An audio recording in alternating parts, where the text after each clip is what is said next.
Hey guys, Matt with Elitefts here at the Armory in Columbus, Ohio. This is a new build, beautiful facility. Should be opening up around November 1st, 2023. Looking at the posterior chain developer, signature version. It's going to have the logo panels on there. Reverse hypers, you can do glute ham raises, back raise, any kind of posterior chain movement you want to do on this piece. This is really good. The best thing about this, so you just step down on the release, adjust it.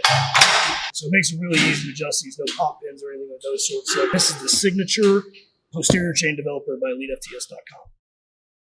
One of the best ways that you can support the podcast and your training is to join the crew. When you join the crew, you get an extra crew cast podcast every single month. You also get access to our Discord, which has a training Q&A with Team Elite FTS members. You get form checks. You can upload any of your training footage and have your lifts diagnosed, sometimes within minutes, by multiple people. Access to close to 30 different ebooks, training logs, and first sign up access to our weekend training retreats, train your ass off, and other events that we do. Biggest takeaways from that though, what people enjoy the most and get the most out of is the training Q&A and the form checks, as well as the extra podcast.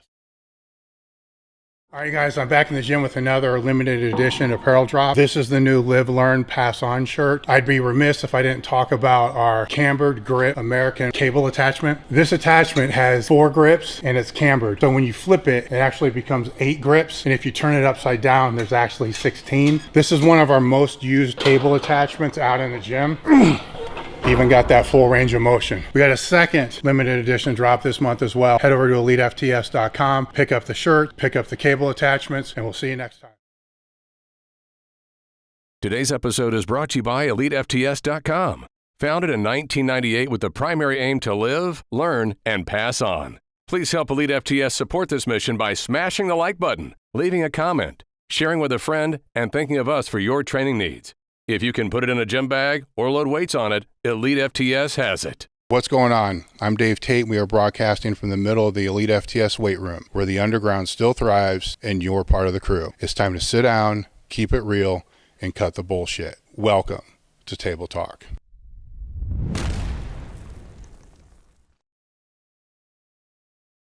All right, guys, we're back with another episode of Table Talk. Today, my guest is Matt Nichol, along with Sam Brown. Did I pronounce that right? You got it. I you nailed mine, Dave. That was good. Well, yeah, I was more concerned about yours.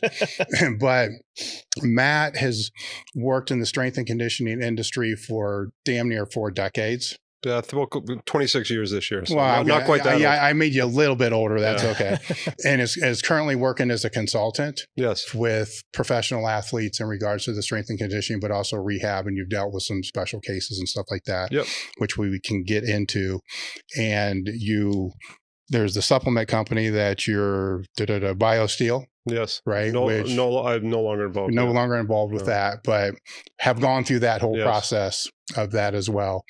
And last night I was trying to think of when was the last time I sat down with you for a conversation longer than 5 minutes, because usually it's like a Swiss or something like that. I do know the answer to that. Tell me what do you think it is? Because I know what it is. I know we had one at your old facility, but there's one time that stands out in my mind. Yeah.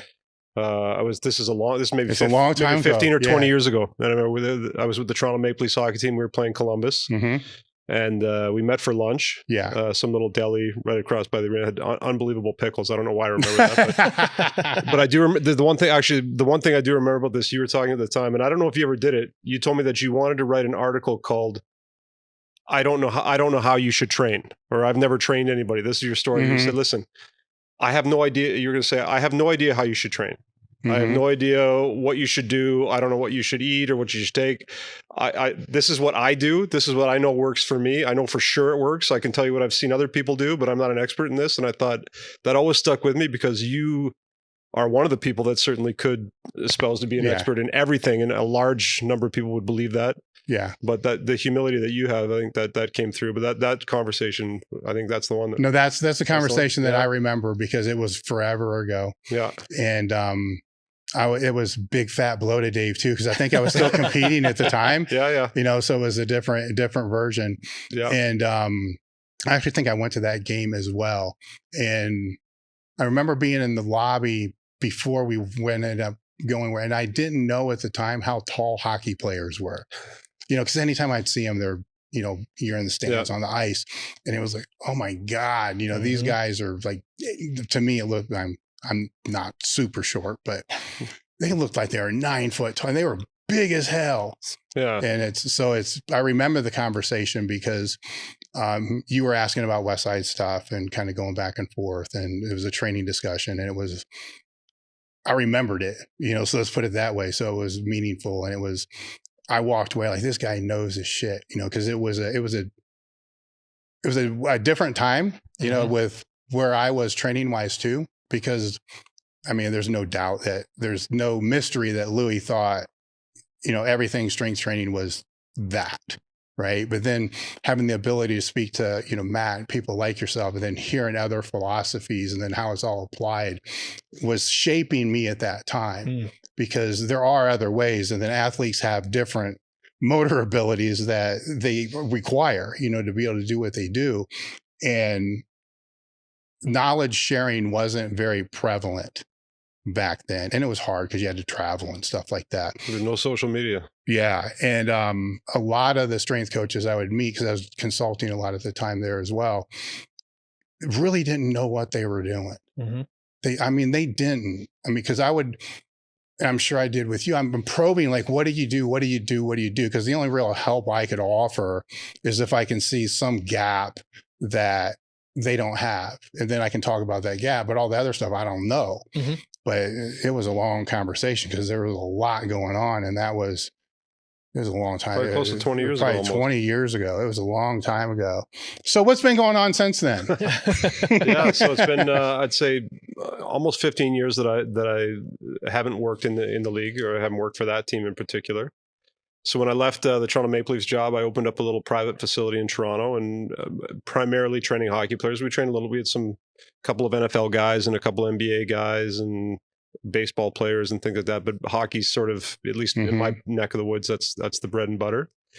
And at the same time, when I left the team, I started up that company, the BioSteel, which is a supplement company. It became a hydration drink company. It kind of morphed into something entirely, different and beyond. And also now consulting with teams. So a lot of times it might be a one-off. You might go in for a day, which is really not something I try not to do that as much anymore. I used to do it before because it paid the bills, but like somebody walking into your business and telling you how to run it, and they leave at the end of the day. It doesn't usually go over well. It's not well received by the people that are suddenly being told how to do their job by some strange guy they don't know. So, but I have a few teams now where I'm a little bit more involved. I would sort of sometimes it's to implement a staff, or sometimes it's help to develop a staff. And much like you did in our lunch conversation, you've done with many people. It's not, I'm not coming in usually in those jobs. I don't come in with answers, or I don't have the Matt Nichol method of doing stuff. It's about just going in and asking lots of questions and seeing, sometimes they might be doing 9 out of 10 things right, but it's that one other thing they're not doing that's going to push them to the next level, or it's one thing that they're doing that they need to stop doing. And usually it revolves around reducing injuries. That's sort of the big metric now. A lot of times that's when someone like me comes in, that's sort of the role. The team's having they're either having success, but they have a lot of injuries, which causes them, obviously there's a financial implication of that, or they're not having success because for that same reason. And it's sort of my job to kind of come in and troubleshoot that. Now, with those injuries, I assume they're not contact injury, or are they contact? Well, they're both. When you're working in sports like, as you know, when you work in sports like hockey and football, there are contact injuries. They're not just like basketball is a contact sport. Yeah. Football and hockey are collision sports. So there's going to be stuff. You're going to break stuff. It's going to happen, right? So I think those, you kind of put those over on one side, and it's all the other things that those non-contact soft tissue injuries. Those are the things that you really, they're not, I don't want to say they're 100% preventable, because that's not accurate, but I think to a large extent, a lot of them are preventable. Over the years, what have you, because as when you were actually coaching at the Maple Leafs compared to the coaching now, right? What are some of the biggest changes that you've seen?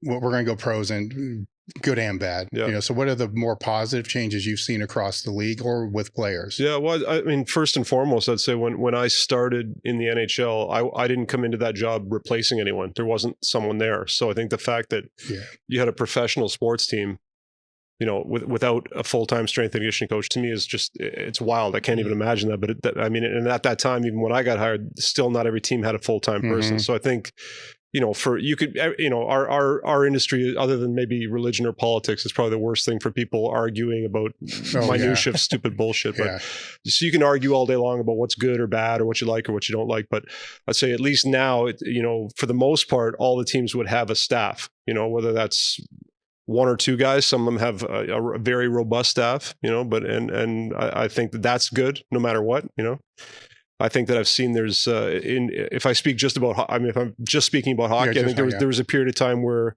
most of the guys were doing nothing, maybe they probably went for a bike ride or played some pickup, something, played some tennis, did something, ripped off a set of push-ups or whatever. And then all of a sudden guys started, really getting into aerobic training and circuit training, which again was better than nothing. And then I think at one point in time, and it was probably Charles Poliquin that was largely responsible for pushing that forward, and through his client, who's Gary Roberts, another colleague of mine now. And then it almost went, the pendulum swung back the other way, and guys were lifting, which is great. I think being strong is always good. I think I don't care if you're a football player, hockey player, ballerina, ping pong player. I think being stronger inevitably is going to help, assuming that you do it without fucking yourself up somehow in the process, right? So I think that was mostly good.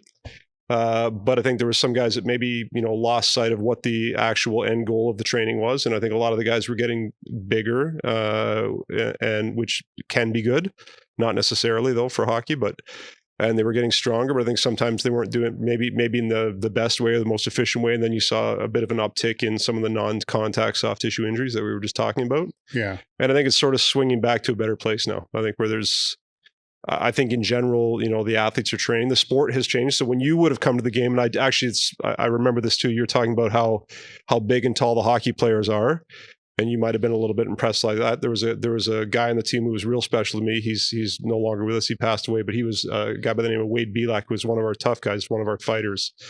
And Wade was about 6'4" and about 225. But he saw you in the lobby that day.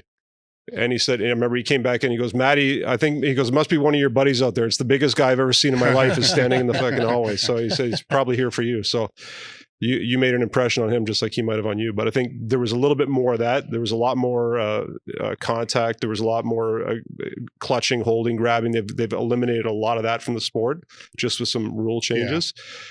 There still is fighting, but there's a lot less of it. And there's not, when I was first starting in the NHL, there were, at least one, usually two guys on a team that were, they wouldn't like it to be said that way, but they were primarily there to fight. Yeah. They still had to play the game. And and don't get me wrong, like if that was your job, and even if you are right now, if you are the worst player in the NFL, or you are the worst player in the NBA or the NHL, you're still a elite world-class athlete. You're still better than 99.9% of the other guys. So even those guys are still really good. But I think now, because of those changes now, there are some players in the league now that aren't, very big or very strong by our typical weight room standards. But because we've eliminated that, those smaller guys can be still effective. So the training is, I'd say now, I'm getting really long-winded here. No, you're good. I think that when I started, it was all about, when guys would come in to see me privately, is I need to get bigger and stronger and faster.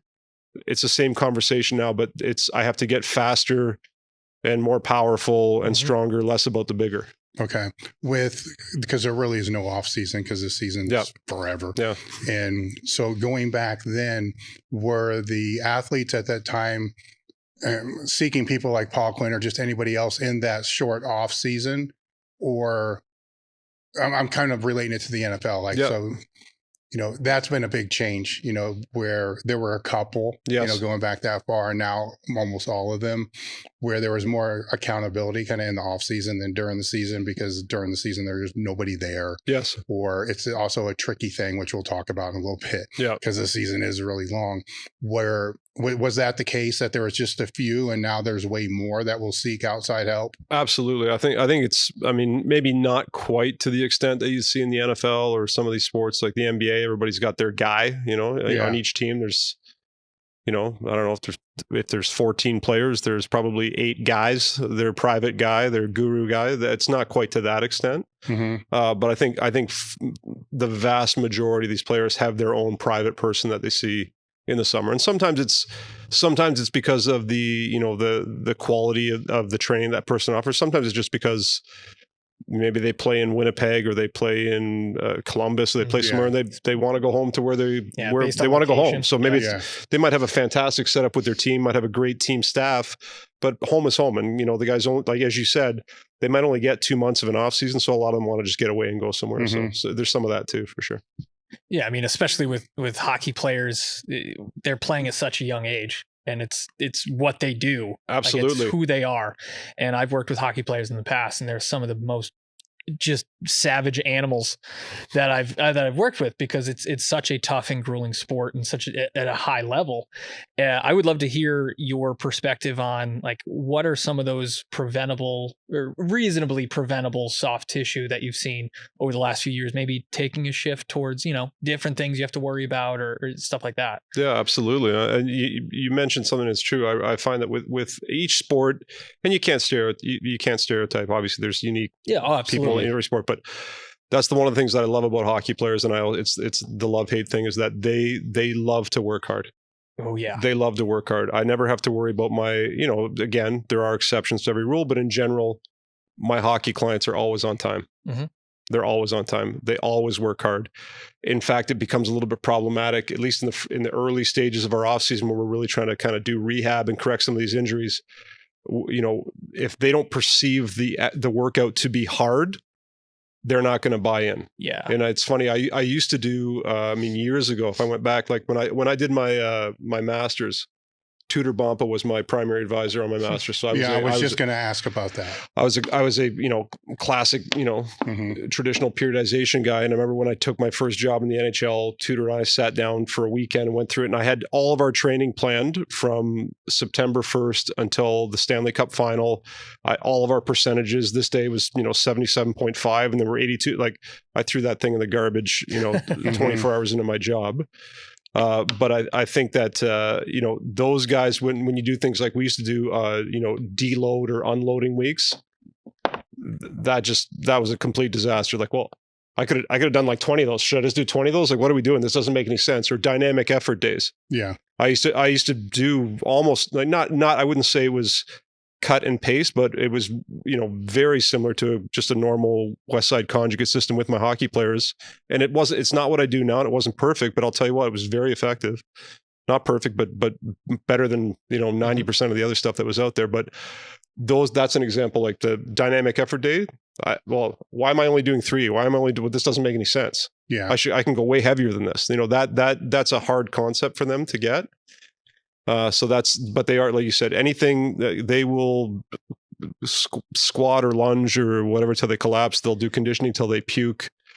They don't want to do things that are easy, which is a problem. Like, they don't want to. Yeah. So do you put parameters around exercises where they can still feel like they work hard? We do. Like the systemic fatigue isn't as high. We do. And it's a lot of education. I mean, I'm not going to lie. There's times early, there's times early in the summer where we do like 45 minutes of corrective exercise and Eldoa, and then we finish with, wrist rollers to failure. So they go, that is so hard. And they feel like they did something really hard. Or we'll do an ISO hold to like make them feel like we crushed them, even though that really wasn't the purpose, but we have to make sure we give them a little bit, there's a little bit of give and take there. So there's some of that. But I think a lot of it comes down to education and just explaining and sitting down. And some of those guys, I mean, and some of them are, Gary Roberts is an example we gave already. The guy that you met in the lobby that day, Wade was super into training. And I would tell him, after we had lunch, I showed him who you were and told him everything. We talked about it. And I think so that goes a long way, is helping them understand why we're doing what we're doing and why we're doing it this way. That's a big part of it. We do a lot of velocity-based training. That's not a bandwagon thing here. We've been doing it since 2002. And the reason I started doing it was in season as a cover my ass principle, because that way, and at the time we had 24 guys and one coach, and I'm trying to watch everybody and do everything. It was an easy way if they were doing a compound movement where I could say, hey, go as heavy as you want to, as long as you're hitting this number. So helping them understand that's super effective, I think, for that reason. But I think, coming back to your question, setting those parameters, like you said, and saying, okay, this is like on each day, and it's maybe not a full formal meeting, but having them understand this is what we're doing today. This is the theme of the day. Yeah. This is what we're doing. And I think this is something that I think you've addressed before, and people on this podcast have talked about. Do you have to be able to do it? Like, do you have to have been Dave Tate to be able to be a good strength coach?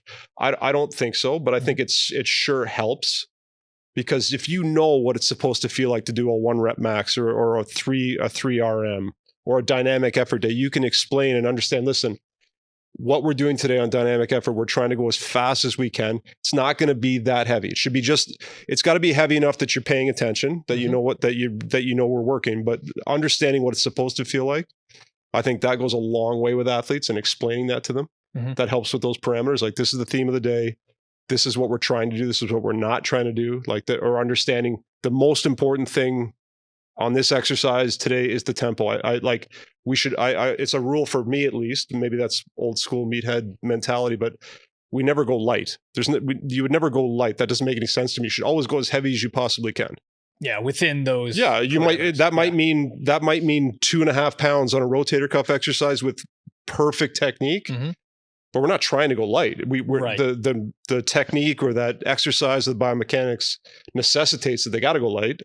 Well, I know, just for me, maybe it's just the verbiage, but I would never say that. So I would understand that today we're always going as heavy as we can, but it's got to move at this speed. Or we're always going as heavy as we can, but we have to use this tempo on our eccentric, or whatever the case may be. But even being able to have that conversation with them too is knowing what verbiage to use and what verbiage not to use. Yeah. I imagine has a tremendous impact on buy-in. I think so. I mean, for me, I think that's everything. I think it's huge, being able to relate to those athletes and again, make it bring it down to them at a level that they understand. Yeah. I was going to ask about the Pumpa thing, because I do remember, and that when we spoke that long time ago, I was trying to absorb his theory and methodology when it was the red book, right? And when it's tough, man. You gave me that red book. No, it's tough, right? And so I had a lot of questions, and you were able to fill in a lot of those gaps with that, to be able to get a better, and this was before the block periodization by Ursland and all these other ones kind of came out, which makes it a little bit easier to kind of,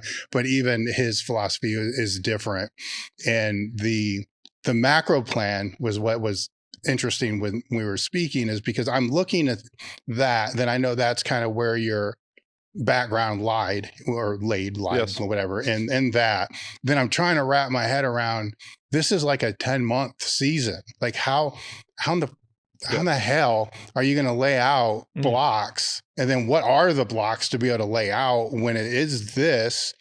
And you were trying to figure that out at that time, because I can see where this would have been hard. First of all, it was hard to understand the frickin' book.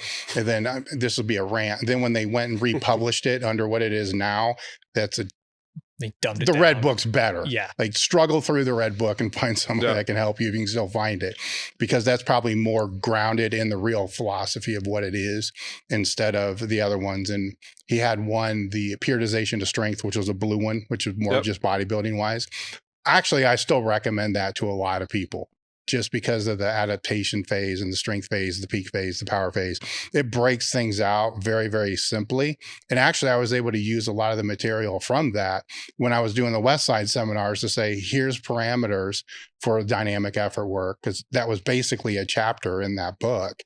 But when I would see that, then I would go to the Red book and be like, ooh, like, what the hell is going on with this? So my assumption is your training philosophy, did it completely break for that, or is it still kind of there?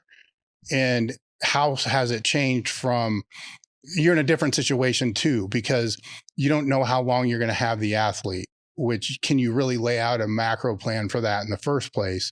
So how has that evolved over time? Oh, I mean, first of all, great question. That could be a whole series of podcasts just that one. But I think one thing it's important for me is this. I always feel it's important to me, at least, to give respect where it's due, and to acknowledge the people that, so that blue book, the periodization, the new wave of strength, that was the first real strength and conditioning book that I ever read. Oh, really? Outside of bodybuilding magazines, or maybe somehow you could find a powerlifting magazine, where I was, but that was the first real book, and it kind of it changed everything for me. And just, and through that, I actually had an opportunity to speak to him, and him trying to, in a 5-minute conversation, It was at the end of my first year of playing university football. And I don't know what everybody else does, but I'd be pretty confident saying, I think I worked as hard as any guy at Ohio State or Michigan, whatever. I probably just didn't have, I didn't have the talent or the genes. And I also didn't have any clues to what I was doing, but I know the effort was there, doing all the wrong shit. But in that conversation that I had with him after having read that book, just the concept of, instead of doing 3 sets of 10, you'd be better off doing 10 sets of 3. Mm-hmm. Instead of running 100-yard sprints, you'd be better off running. I was a rush end, so instead of running 4 100-yard sprints, you'd be better off to running 104-yard sprints. Right. I know it sounds probably really simple to everybody else who's listening, but keep in mind, again, this is 30 plus years ago. Yeah. And there was no internet, or at least there wasn't for, I don't know. I'd never seen the internet. I didn't have a computer. I had no TikTok or Instagram. So that was mind blowing for me.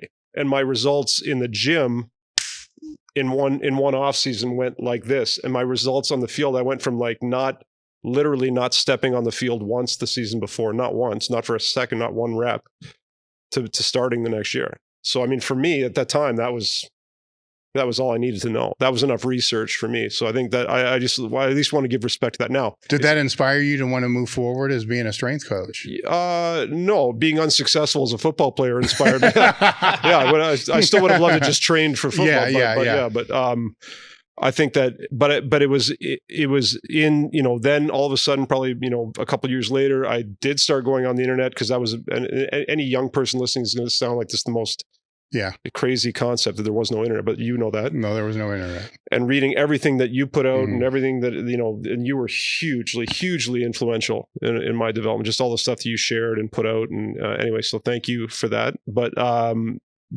then stumbling, and I was, at the time in the summers, I was training with a powerlifter, a guy by the name of Jeff Becker, who was a champion powerlifter up in Canada, or, I think he still has some world records, at least for his weight class there. But that again was more classic periodization, like the 12-week program, we'd sets of 8 all the way down to, whatever we would do. But it wasn't when I came across Westside, that just made so much more sense to me.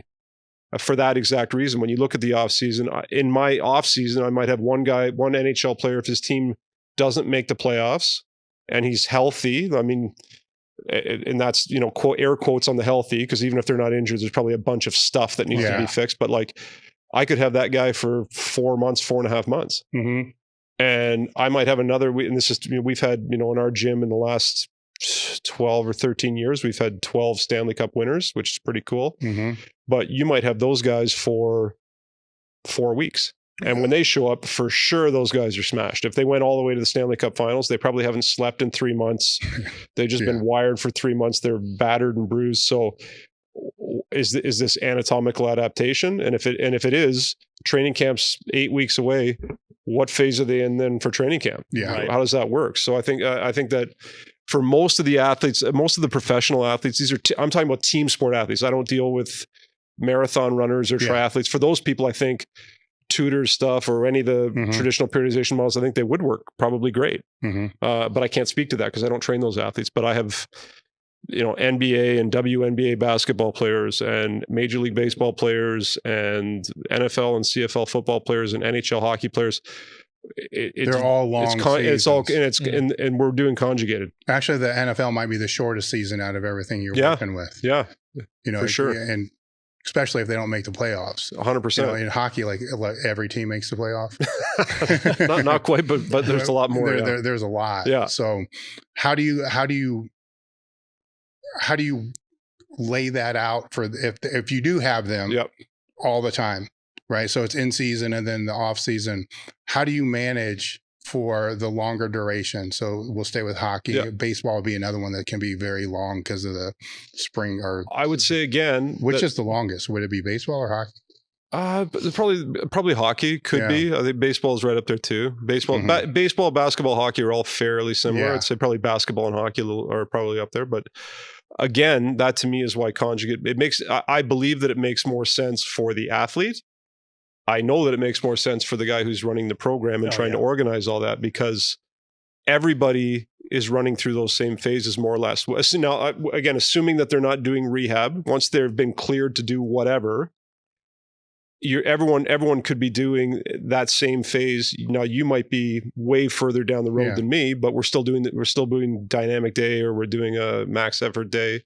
That makes more sense. So go ahead. No, I was just going to ask. I mean, so I come from a baseball background, so I worked primarily with baseball players, like on the athletic side of things. And from when I was playing to when I was a strength coach for baseball players, the assessment process and the technology just skyrocketed. Like baseball's got Rapsodo, and it's like rotational speed, like exit velocity, all this stuff, right? I would love to hear how, again, you don't need to give all the secrets away, but in terms of bringing somebody in, like a new athlete, a new NHL guy, it's like, how do you go about assessing and kind of starting them in a good position to be able to kind of build up over the course of time? Because ideally, they'd be like, oh, I'm going to be with you for my entire career, right? So I would love to hear that sort of, insight into how you bring somebody into the fold of athletes. Yeah, it's a great question.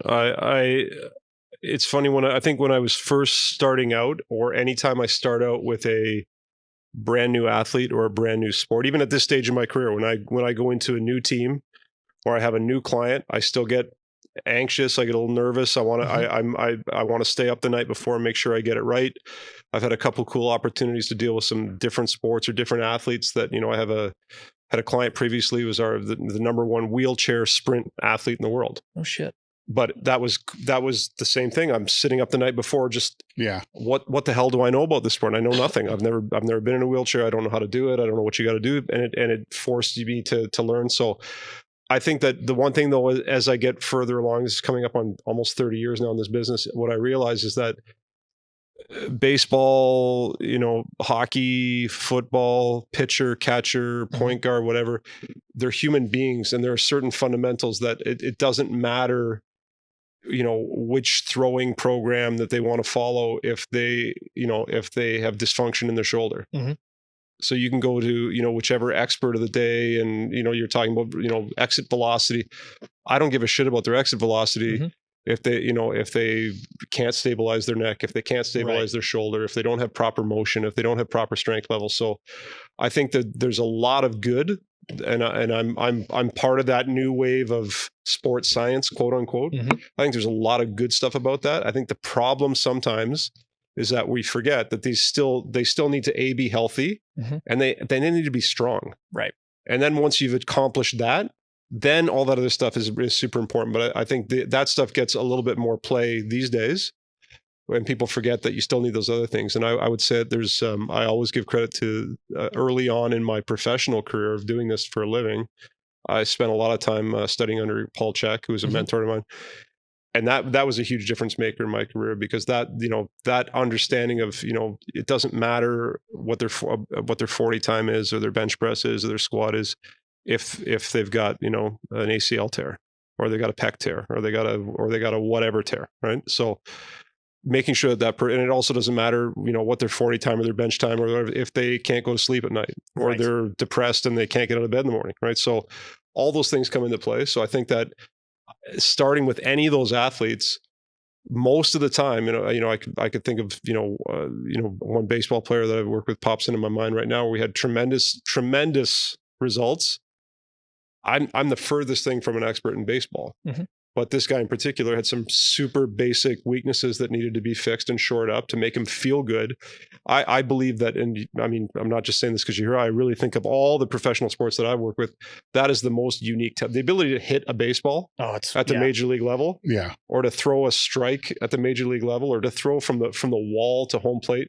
That's crazy. That's such a unique skill set. Right. That's something that I don't want to say you can't teach or coach, because I'd like to be optimistic and think you can get better at everything. But if they already have that, then you just got to get this person healthy, because they already have that magic ability. Yeah. And then make them stronger. And then I think then you can, you've built this car, you built the engine. Now you can add the racing stripes and the spoiler and the special muffler and all that, that's kind of the extra stuff to me. Absolutely. And it's funny, because as a baseball player, I was always looking at hockey players. I'm like, oh shit, I should have played hockey. Because for us, it was always this foreign thing. I'm like, you play a sport with razor blades on your feet.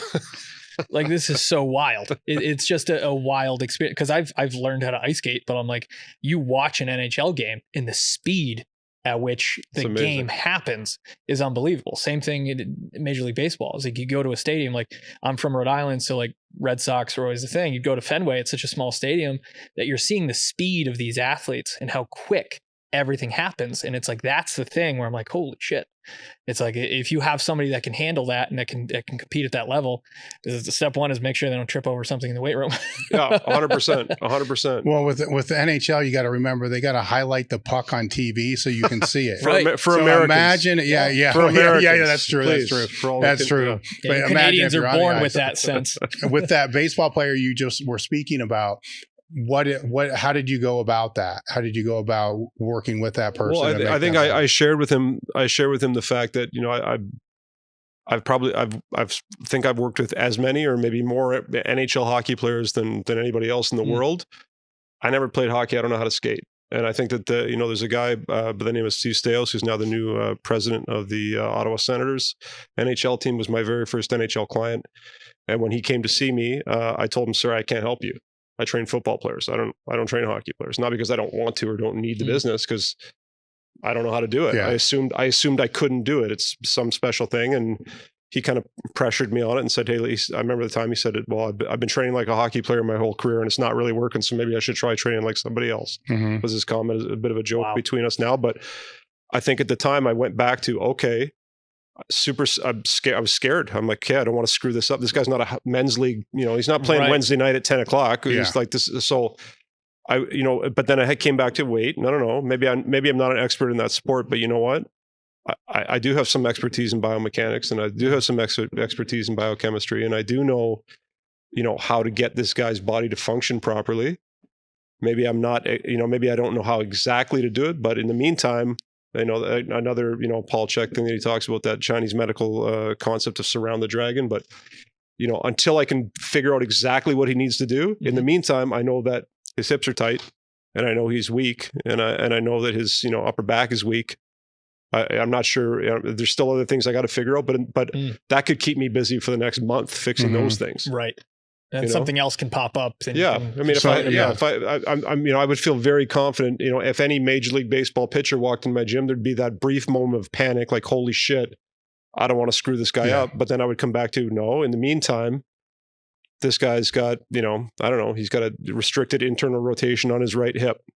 His left shoulder's all jacked up. So while I'm figuring out exactly what the best program in the world is for this guy, I know for sure that those things have got to be fixed. So if I take one of those things, like the rotation of the hip, how would you address that? Yeah, what's that look like? Yeah, in our facility, I mean, this is the one thing when anyone asks about what I do or what I would say that at any of the teams that I work with, we have an unbelievable staff.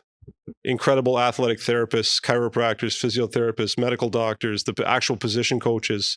I'm really lucky that way. In my facility, where again, people are coming to see me.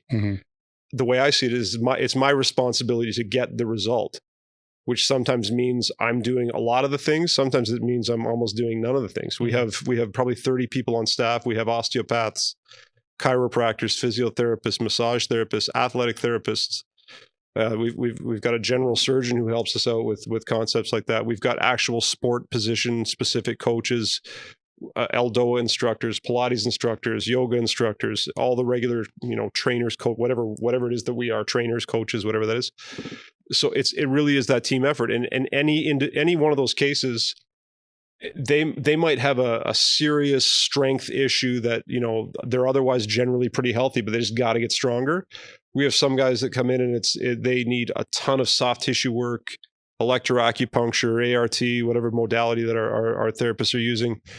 And we're doing a little bit of corrective work, but the magic was done by our chiropractic staff. Some people, the magic is done with my sports psychology staff. We've had a few of those cases where I can think of, I can think of one case in particular pops into my mind now where if anyone on this guy's team or around the league said, "Man, you look great this year. What'd you do?" It's, "Oh, I work with Matt." But the reality is the magic was with our sports psych person. This guy, I mean, I think I did a decent job. So who's doing the triage? Are you doing the triage? I'm doing the triage. And that's where I really feel like I think I'm I think I'm a good strength coach. But there's lots of, we're going to be at Swiss this weekend. Yeah. There's lots of guys that are better. I think, in my gym, I'm pretty good, but I'm sure there's, 100 guys that could teach a squat better than I can, or teach a snatch or a clean. I think I'm in the mix, but I'm not the best at any of those things. But I think where I really feel like I am strong is that triage ability, is to say, someone walks in the door where I say, listen, I know exactly what you need. It might have nothing to do with me.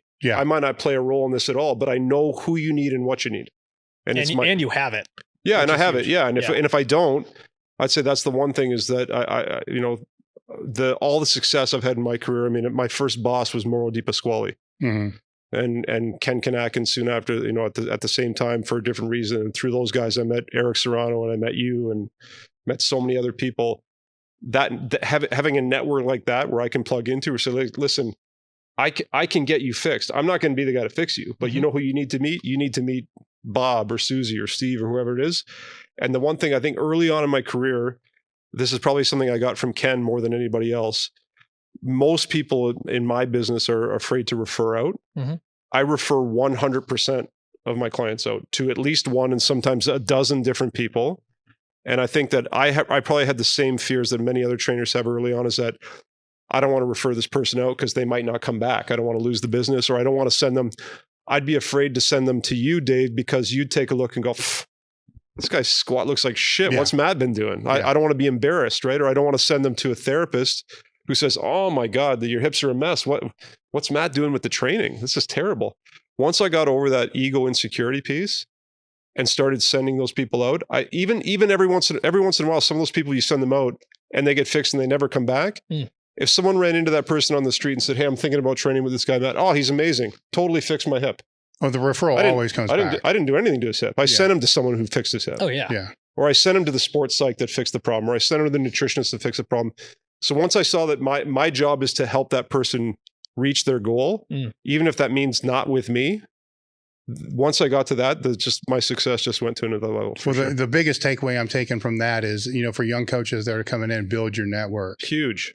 It's vital. Huge. And for me, Swiss was a catalyst too, because we're going way back from that, because Eric's the one that kind of talked me into doing the first one, but then you meet all these other people. So I'm still competing at the time. So I get fucked up. There's a text going to Ken, or then he doesn't know, and it's going to somebody else. And all of a sudden I have this bigger network, with Louis as well. So I don't want to discount that at all, but there's damage I'm trying to mitigate, because I'm on the back end of my career, just trying to squeak out whatever I can. Hopefully not being crippled as I get older, which, I mitigated some of that, but not all of that. But I wish I would have had that network sooner.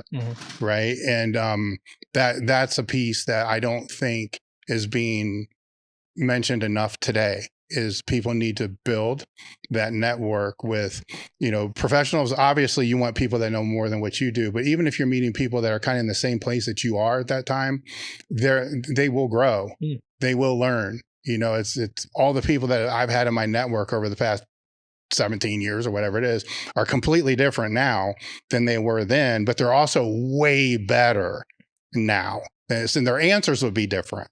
Which means you're a good coach. Like if your answers change over a period of time, then you're learning something. If it's the same answer you would have gotten 15 years ago, then either you're a genius, which is not likely, or you got a shitty network and you haven't, learned, you haven't educated yourself. Yeah. So your initial needs analysis, which is kind of what we were talking about beforehand, basically all lies in their function. Yeah, for sure. And it's, again, being in this so long, I don't want to say that, you get a read on somebody, but you know that too. When someone walks into your facility, 8 or 9 times out of 10, pretty quick, like, I don't know everything that you need to do, but I know this is where we got to start. Like you could size a guy up and, and look at him in 2 seconds and probably know. Yeah. Like, I don't know exactly what your program is, and I don't exactly know how we're going to get from A to Z, but I know we got to do this. What was one of because there's been a lot. When I ask this, something's going to come to your mind immediately, but what was one of the most challenging that you've had to deal with? Cases? Yes. Wow. We've had a few. Well, I mean, wheelchair gentleman, I tell you, that was more fun than. Yeah, I was going to say that sounds fun to me. This guy is. I mean, you guys would hit it off. This guy was wild. He was as hardcore and nuts as any guy that you've ever trained with. He would be up for, I mean, this guy, and just a crazy, crazy pain threshold for this guy. And he loved it. He loved it. Like, he would love nothing more than just, if he would be able to get into that rack with you in your heyday and go rep for rep with someone like you. This guy was wild. But I think that there was probably the most substantial case. There's a goaltender by the name of Ray Emery who had avascular necrosis, which was the same, not exactly the same way his was handled, but it was the same base underlying issue as Bo Jackson, the thing that ended his career. In Ray's case, they did what was an experimental surgery at the time. They did a fibula graft, so they actually removed his fibula and harvested a piece of the bone, drilled it back into his hip, and created an artificial blood supply. And I guess there had only been at that time, from what I understand, and I hope if this is wrong, someone can correct me, but from what I understand at the time, there had only been one other ice hockey player who had it done. One other athlete was a goaltender, young college goaltender, who ended up eventually taking his own life because he just couldn't, the pain was insurmountable, I guess. So no one had ever come back from this. So there wasn't anyone I could, even that amazing network that I built up, there wasn't anyone I could call. And the only person, and this guy was incredibly generous with his time, Bo Jackson actually was able to reach out and lend some advice and help, which was incredible, because he's the only other guy who sort of dealt with it. He didn't have the same procedure, and even he didn't come back to football. He came back to baseball, but not to football. So that was probably the one of the most extreme cases, because it was one where there was nothing to Google. There's no book to read. And it was just, talking to everyone I could abstractly and saying, okay, what are good exercises in general for the hip? What are things that may help or may not help? And then even then, if you could, the best case scenario outcome from the surgeon was, the goal was to get him to be able to function, like to be able to walk, go up and down stairs. There was never a thought in the surgeon's mind that this guy would ever play hockey again. So anyway, long story short, he was able to come back, played in the NHL, won a Stanley Cup, was, him and his goalie partner in Chicago, the other one, were the two best goaltenders statistically that year, had a long career beyond that. So that was probably the case that challenged me the most professionally. As you were working with him, there's obviously things that are going to work and not going to work. And how did you know when to pivot? Was it the pain that he would experience, or like what metrics were being used? He's an interesting case. I mean, if anyone that follows hockey or knew him, he was a very different. I mean, you could look him up, or you could read a little bit, but he was a unique guy. He's the toughest person I've ever met in my life. He passed away a couple of years ago, but the toughest person I've ever met in my life, the toughest athlete by far, both tough. I mean, even though he was a goalie and that's not his job, he would throw down with anybody in the league. He'd have no problem walking into, he's not a small guy. He was 6'2", 6'3", 215, 210 kind of thing, but he'd wait outside West Side, and if anyone wanted to have a piece of him, he'd stand in there and take it. And like he was a little bit crazy. He was a little bit crazy. Challenges though, because his pain tolerance is so high, you don't know. Well, this was the problem. That was the problem. And I remember it was funny. The first week that we worked together, there's not a word. Like not, and this is again so all the other players are back in season, and at that time I didn't have any business in the season. I really had just an off-season business. So it was me and him by ourselves in a 950 square foot room.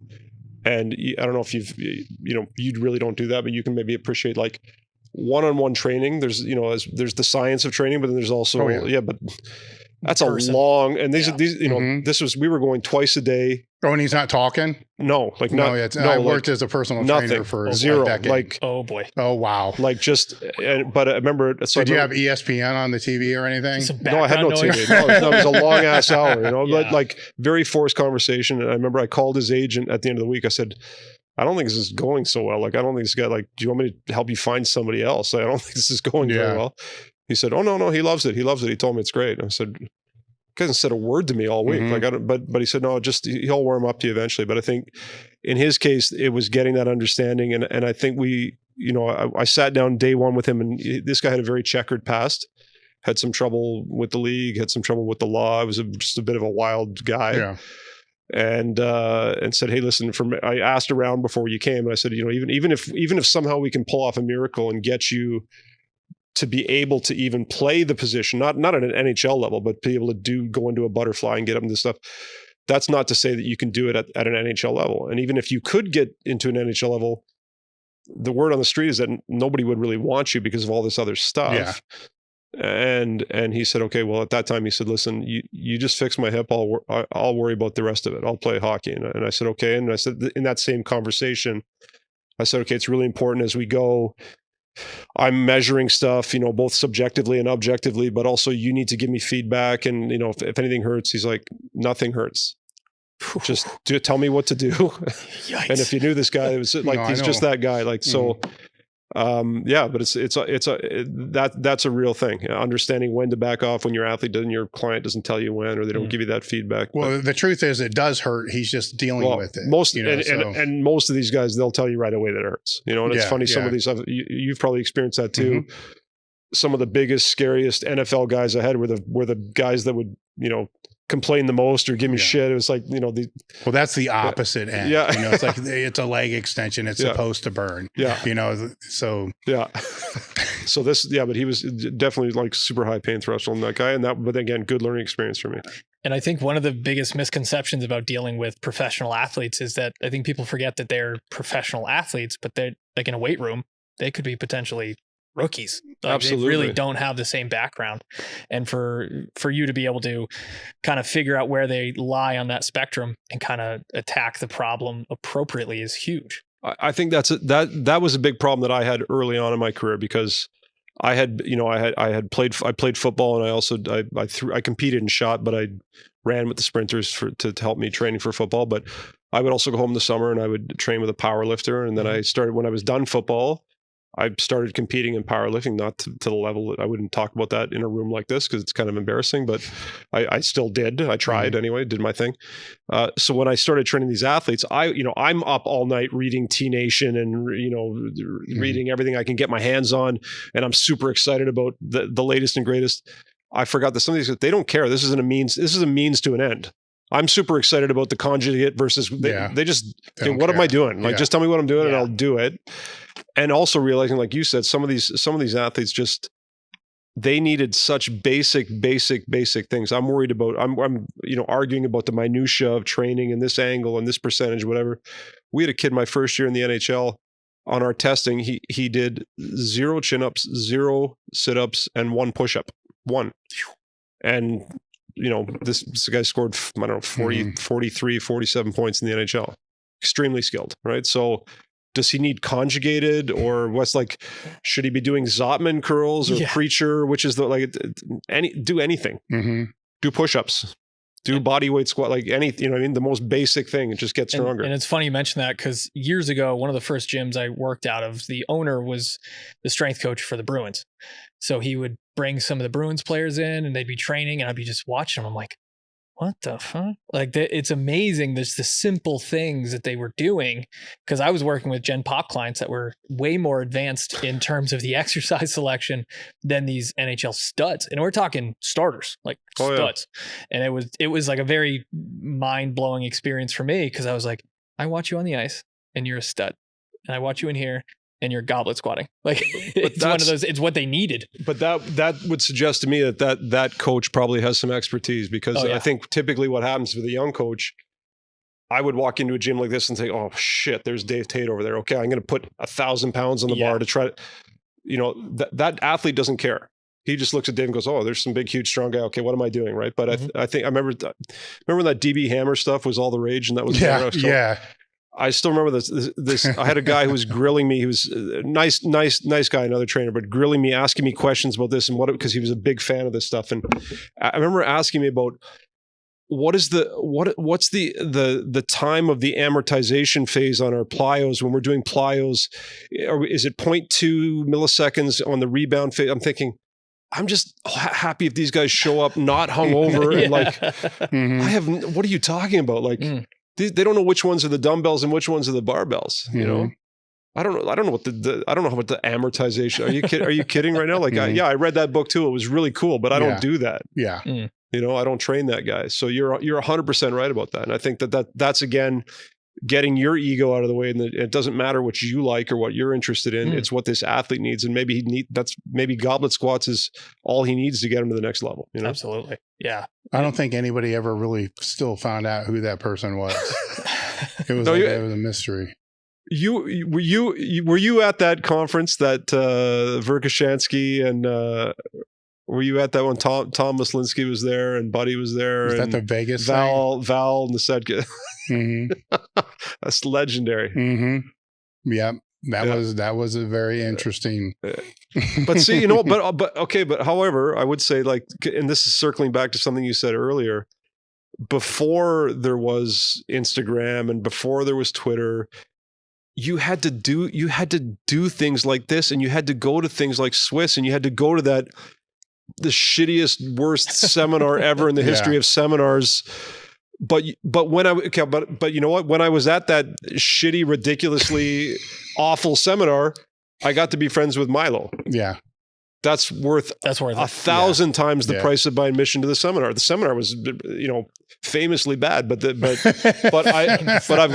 got a lifelong friend in Milo, right? So I mean, there's a million other things but you would have to find a way, and you already have that aura still today, but back in the day, you were not exactly a warm, fuzzy, cuddly, approachable person, right? Yeah, I grew up a little bit, but as a young person in the gym, there was no Instagram, there was no Twitter. So you know what? You had to like sit in the corner, and when Dave wasn't looking, kind of watch what he's doing without letting him see that you're watching. And then when you leave, I go try to do the same thing and try to figure out, maybe I can maybe I can work my courage up to talk to this guy. He'll tell me something, maybe. But you had to actually go and interact with other people. You had to have enough social skills to do that. You had to have enough courage to do that. And I think that's something that's missing now. And I think that, you're talking about reading the textbooks from Tudor. Yeah, 99% of that probably is over your head. But it's the process of trying to find that information that's gone now. Yeah. I can just go on TikTok and watch what that guy's doing. Yeah. For me, all those, even if it was super training or that, it always led to having to ask somebody else to help fill in the blanks. And for me, it was Mel, so I could ask the author to fill in the blanks. And it was because I can read it 100 times, and I can find the old one out here. Pages are falling out of it. There's highlighted and, I got a whole notebook of notes from that I was taking on. And then you would find, because there's always gaps, I was like, what the hell is this? And it would drive me absolutely insane. Because even if I wasn't going to use it, I wanted to at least understand it, and I remember in super training, there's like 4 or 5 pages on how to have a training log, right? And it's pretty fucking extensive, right? And so I did it. I mean, that's like tracking every percent of the training session. So you would know, here's the workload at 70% rage, 80% rage, 90% rage, workload volume, all this of each training day. Then what percentage of the training day constituted that? And it's like, oh my God, this is so mind numbing, but I have to do it.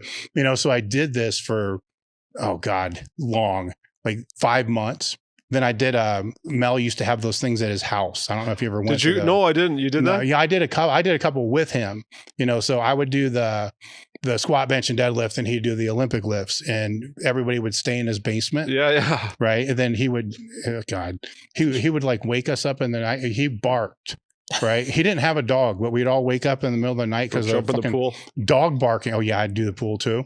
Like the dog barking. And then we find out later it was him. Oh geez. Just doing this barking shit.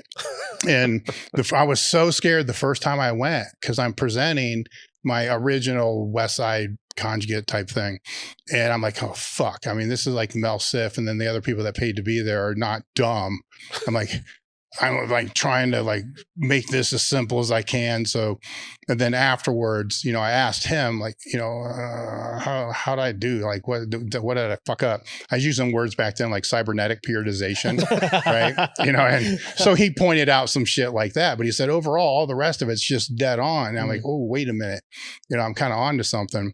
This is a funny story. I did another one where it was on Thanksgiving, right? He's a vegan. And so we get there, and God, you said the pools. This is what reminded me of that. He's going to make Thanksgiving dinner for us. So he has the frozen turkey. and he put it on a rope and he dropped it in the hot tub. And this was to thaw it, right? And this is like 2 hours before he was going to make the thing, right? So he goes about that, and we're doing all of our other stuff, and then we're eating kind of like raw fucking turkey, because I don't know if it was even nothing's cooked. better than rare turkey. And there was like potatoes that were out of a can, and then corn, and all I'm doing is just mixing the shit on my plate because I can't eat it. And then somebody made a run, like when he went to bed, somebody made a run to McDonald's and came back with like 50 cheeseburgers. It was the greatest. But he had this, he had a hot tub that had to be 10 foot deep, and it had rails that you would have to hold on to these rails. And then his swimming pool was basically an ice bath. Oof. So it was the contrast. That was when I was first introduced to restoration methods. And that was a long conversation, because it's like, well, how can I institute contrast, therapy and steam, sauna? And we had all in pine baths and all this different shit. I mean, there's so much shit. And then what stood out to me with that was when he told me your body can adapt to these recovery modalities the same way it does training. So if you do the same thing over and over again, it's not going to work the same. So you need to basically conjugate it. You need to rotate it, and then find the ones that work best and save those just for before the competition, like the last 5 weeks. Don't use them any other time. Then use the off season to try all kinds of different stuff. And I'm like, cool. This is like what we do with max effort work and other special exercises and stuff like that. But those were great little symposiums, or whatever you want to call it, because it was one-to-one interaction with him. And he was eccentric, but the people that were coming were also amazing. Because I only went to 2. I can't remember one person that I would look at and be like, what the hell are you doing here? He knew it. Now, when it came to the Olympic shit, I didn't give a fuck. It's funny. Over the summer, I'd gone to Friends University to do a seminar with Coach Joe over there, and they brought Cal Dietz in. And so like I've been following what Cal's been doing for years and years and years. And it came to my segment, and I adjusted based on the fact of like filling in blanks. So I was kind of like the go-between guy, the bridge guy. So one of my presentations was on like understanding loading on a squat, and like how to change from like a goblet, and like when to use that versus a front squat versus it. And I was like, this is the simplest shit ever. I feel so dumb. I don't know why I'm in the room. Everybody hates me. Cal comes up to me after, he goes, I think I'm going to make more videos on how to squat. I was like, shut the fuck up. I was like, okay, that's fine. But it just goes to show is like sometimes the simple stuff is just, people have a tendency of overshooting, trying to be as complicated as possible. And then like the simple stuff kind of boils down to like, this shit works. Well, I think a lot of coaches, and I was going that direction until Mel, I mean, he was a mentor. I mean, kind of corrected. Yeah. Where you're using bigger words than you should. Right. Because you're trying to impress the people in the room or whatever it's going to be. And he was able to just drill this in, like just keep this as simple as you possibly can. They're not going to remember most of what you say anyhow. They're going to remember like 2 things, 3 things at the most. So just harp on the 2 or 3 things that you want. Keep it really simple. You're not impressing anybody. Right. And that just resonated, because I held him at this super, super high standard. And in the industry at the time, and it still happens today, but at the industry at the time, everybody else was going the other direction. Like, well, this lift should be 82% of this lift, which should be 40% of this lift. And you're like, the fuck does that mean? And meanwhile, when you get down into the weeds of it, if you're weak at that thing, make that thing stronger. And it's funny you say that, because after that presentation, I had a couple coaches come up to me. They were like, I work with middle school and high school kids, and they're really struggling at the bottom of a squat. And I was like, have you tried using like a box, like limiting their range of motion? They're like, no. How would you do that? I was like, oh, you just put the box there and have them squat to that box before shit goes south, and then just kind of build it up over time. They're like, I never thought of that. I was like, did you have any moments kind of like what I'm talking about here where tons. What are a couple of them? Tons and tons. Like I would say, I mean, first of all, this goes back to the difference between now and then and what's happened in strength. Like a lot of strength coaches that I see coming now into the business they don't lift, or they can't lift, right? And I think that there was a period of time where, and there's good and bad to everything. I think there was a period of time where probably there was a little bit of every coach is doing the same program that they did because that's the same program someone else gave them. There's a lot of bro science probably, but most of the strength, if you were a strength coach, you probably knew how to squat. Maybe you did it too often, but you knew how to do it. You probably knew how to clean and bench. Maybe you put a little too much emphasis on it, but you knew how to do it, right? And I think because there wasn't this, social media, internet culture, you probably had to spend some time under the iron. You probably had to spend some time with another coach or mentor that would actually show you this stuff. So I think that's something that we've lost along the way. But I think I've done that for sure with, I think, it was funny. I bought every book you sold. there was a period of time where you didn't have a single book that I didn't buy. Yes, all the Russian manuals. Yeah, all of them. Yeah. And it was funny. I remember doing my master's again with Tudor, and I would come in so proud of this thing that I had read on the weekend. I was going to show him and I remember him one time saying, he said, "Matt, you have to stop with this. You have to stop." He goes, "It's not 1965. You're not in the Soviet Union. If you want to build a time machine and go back to the Soviet Union and do this is great." He said, "But you have to remember back then, we didn't have TV and MTV and video games and McDonald's, and you're either going to become an Olympic athlete, a soldier, or you're going to go work in the factory. Those are your three options." So we could train, and if we took 1,000 kids in, we could crush 950 of them, like physically crush them, as well as mentally and emotionally crush them. As long as we churned out 50, and of those 50, 5 become champions, then we're doing the right thing. But you can't do that. You can't run that program. So I think there was moments like that along the way, and I still do that every time. I still buy every friggin' book that comes out, and my wife, my wife goes crazy because it's like, I'm the same really way. like, do you need what are you reading now? You have 8,000 books. Like, is there some new thing that well, sometimes because I do the same thing. I mean, you can see in the lobby, there's thousands of books out there. Is you can skim read most of it, and it might remind you of one thing, that you didn't know, or that you did know, but you completely forgot about.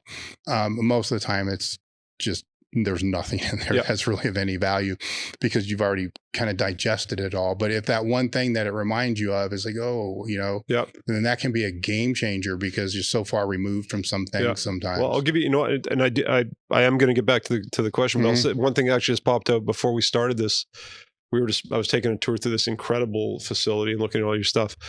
I think about my first year working in the NHL, one of the first things I did is I said, I need to revamp this weight room. And I remember when I took the job, Pat Quinn was our coach at the time, an incredible mentor. And he said, we need these guys to, our injuries were a little higher than they should be. And we couldn't quite, very good team, very talented team, but a bit of an older team that were getting kind of tired and worn out and beat up by the time the playoffs came around. He said, we need these guys stronger. They need to be training through the year. He knew enough.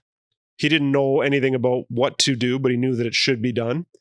And he said, I think, it's your job to get these guys in there and get the training. I said, okay, that's great. And I went in and I saw the facility and I said, well, we've got dumbbells up to 45 pounds and a leg extension and a leg curl and a total hip and a bunch of bikes. So I said, even if I can get all these guys in here training, what the hell are they going to do? You have a hotel gym. Yeah. So we revamped that. But at the time, one of the first things I did is said, we're going to get rid of this leg extension first thing, because this is non-functional. This is terrible. And, shear forces and all these sorts of things and it's funny now that I've opened this new facility, and one of the first, I've been searching, long and hard to get the perfect leg extension machine, because we do a ton of ACL rehabs, right? And and a lot of times we'll get clients who don't train with us, who train with other great trainers, other great coaches, trainers, but they sustain an injury and they'll come to our gym to do their rehab. And I remember having this conversation with Mick Hughes, who's I follow on Instagram. He's a great follow for me, but I remember talking to him. He's, ACL rehab is his thing. He,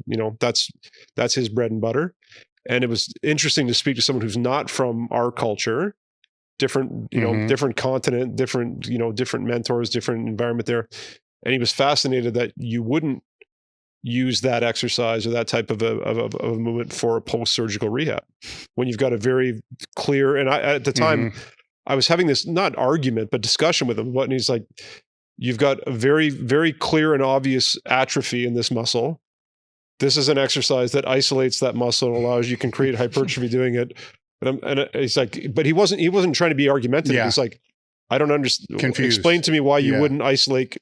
And I had this, actually, it was a guest on your show the other day, but Mike Van Wyck. So I've helped Mike a little bit with some rehab stuff, which that to me, like that's something that I think was really, Mike was so impressive with me for a bunch of reasons. Number one, like you, he could walk around and not listen to anybody else. Because most rooms that you walk into, you're the strongest guy. Most rooms that Mike walks into, he's the biggest guy in the room. There's no reason for him to listen to somebody like me. What the hell would I know, right? But I think in the case of rehab, he's very clear about, okay, look, I've got this very specific issue. You're, from what I've gathered, I've talked to a bunch of people, you're good with rehab. Can you please help me with this specific issue? I don't need you to tell me how to live my life and be my guru, and just help me with this specific issue. In our conversations, then it's become apparent to me, it's funny that there are so many people in my industry or my end of the industry or whatever that would never listen to a guy like you or a guy like Mike. Oh, these guys are meatheads. What would they know? Well, if you have atrophy in a muscle because of an injury or surgery, who knows more about hypertrophy, you know, than you or Mike, or, you know, say maybe Mike in that case. And then when that person is now healed, but they're weak, most of the physiotherapists that I know who are outstanding. I don't want to bash on any profession. I rely on them all the time. Have no concept of loading parameters. Yeah.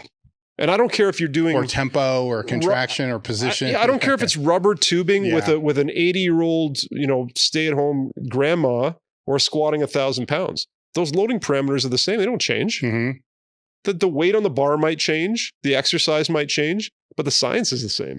So why wouldn't they listen? Like, I've learned more about rehab from guys like you and Ken Kanakin and Mauro Di Pasquale and Eric than most of the, you know, the sports science, sports medicine folks that I know. I think it's a part of that is, you know, obviously bias would be one part of that, but maybe they don't know how to process it, you know, because if you ask Mike, you ask me, you ask, you know, a meathead that comes from that, you know, your assumption, if you're asking a question, isn't that you're going to do exactly what we're saying. You're going to take it, you're going to process it, you know, and assimilate it, and then include what you can use with who you're working with. Where when I've spoken to other professionals about things like that, they don't do that. It's like, because they think that they need, if I'm just tell them to do something, that's exactly how it has to be done. So I think that's one part of it, or they just think we're all idiots or steroids or all these other things. But, you know, Mike is one I'm going to follow really close, because I've needed a shoulder replacement since 2004, but haven't, because the outcomes are not good, you know. But from what I saw from him, you know, where he is now post-op, I'm reconsidering my decision. Let's just put it that way. But I need to wait. It's not been long enough yet to be able to see, but his range of motion has exceeded what I've seen with anybody else that's had a replacement. Because this is the full credit to Mike. He puts his ego completely on the side. Tell me exactly what to do. I will do exactly that. If you tell me not to do something, I will not do it. You know, and it's funny, I helped him with a hip issue they had, you know, previous, but that was the same thing. As soon as he was cleared, it was like, okay, thanks, have a great life. I don't need your, like, I'm going to go back to doing what I do. I don't need you to give me the next 6 months of training in my life. I know exactly what I need this for. He's ultra disciplined. And that to me was that was a great, like, when someone comes to you as a rehab person or a coach, you know, it's supposed to be a one-way street of you delivering information and guidance and coaching. I learned as much from that experience as well. Because I can say the same thing happens on the other side, though. You can take lifters or bodybuilders from that discipline that could benefit a lot just from listening to strength coaches or people that know more about the rehab to implement into their training, but they won't do that either. No, 100%. No, absolutely. You know, so it works both ways for sure. That's where, you know, that's what I've always loved about Swiss, is because you're integrating all these different disciplines, you know. So even if I always tell anybody that goes, sit in a room that you normally wouldn't sit in, a stream, sit in one of the streams you normally wouldn't be. If you normally don't go to the therapy one, go to the therapy one. You know, just don't go to the one, don't spend all day in the strength and conditioning one if that's what you do. Go to the other ones, you know, just expand your horizons a little bit. because we're all people, right? And nothing happens in isolation. So you can have the best strength and conditioning program in the world, but if you can't communicate, it isn't worth a fuck. Yep. If the nutrition is fucked up, it's not good. If your function's bad, then how much hypertrophy are you really going to get, or how great will your strength be displayed if there's dysfunction? 100%. So you can't assume that if it's just that strength person that they're going to know function. They're going to know function of the lift, the ones that they're specializing in, but not the body, which is where been around long enough now, I can see that's where most of the injuries happen that end careers is, decades and decades. And then all of a sudden, it's something they can't come back from. Yeah. And again, I'm still obviously in the world of coaching and whatnot. And one of the things I see a lot with younger coaches is they'll take a class or read a book, and then like all of their athletes and clients are doing that thing, right? It's just this big shift. And it really boils down to like, we don't know what we don't know.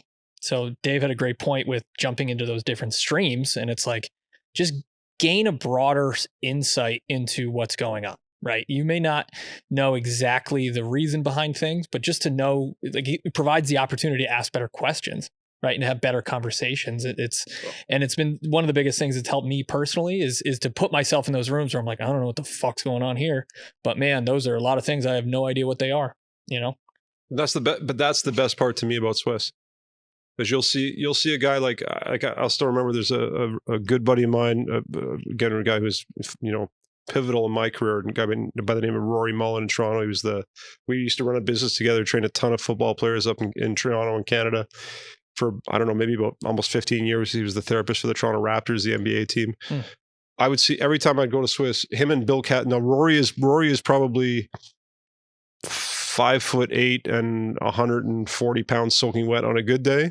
And I'd see him and Bill Kazmaier holed up in the corner of the room for 2 hours talking, going through Bill's, who knows what Bill's, energy medicine or whatever he's into, and Rory's then it changes.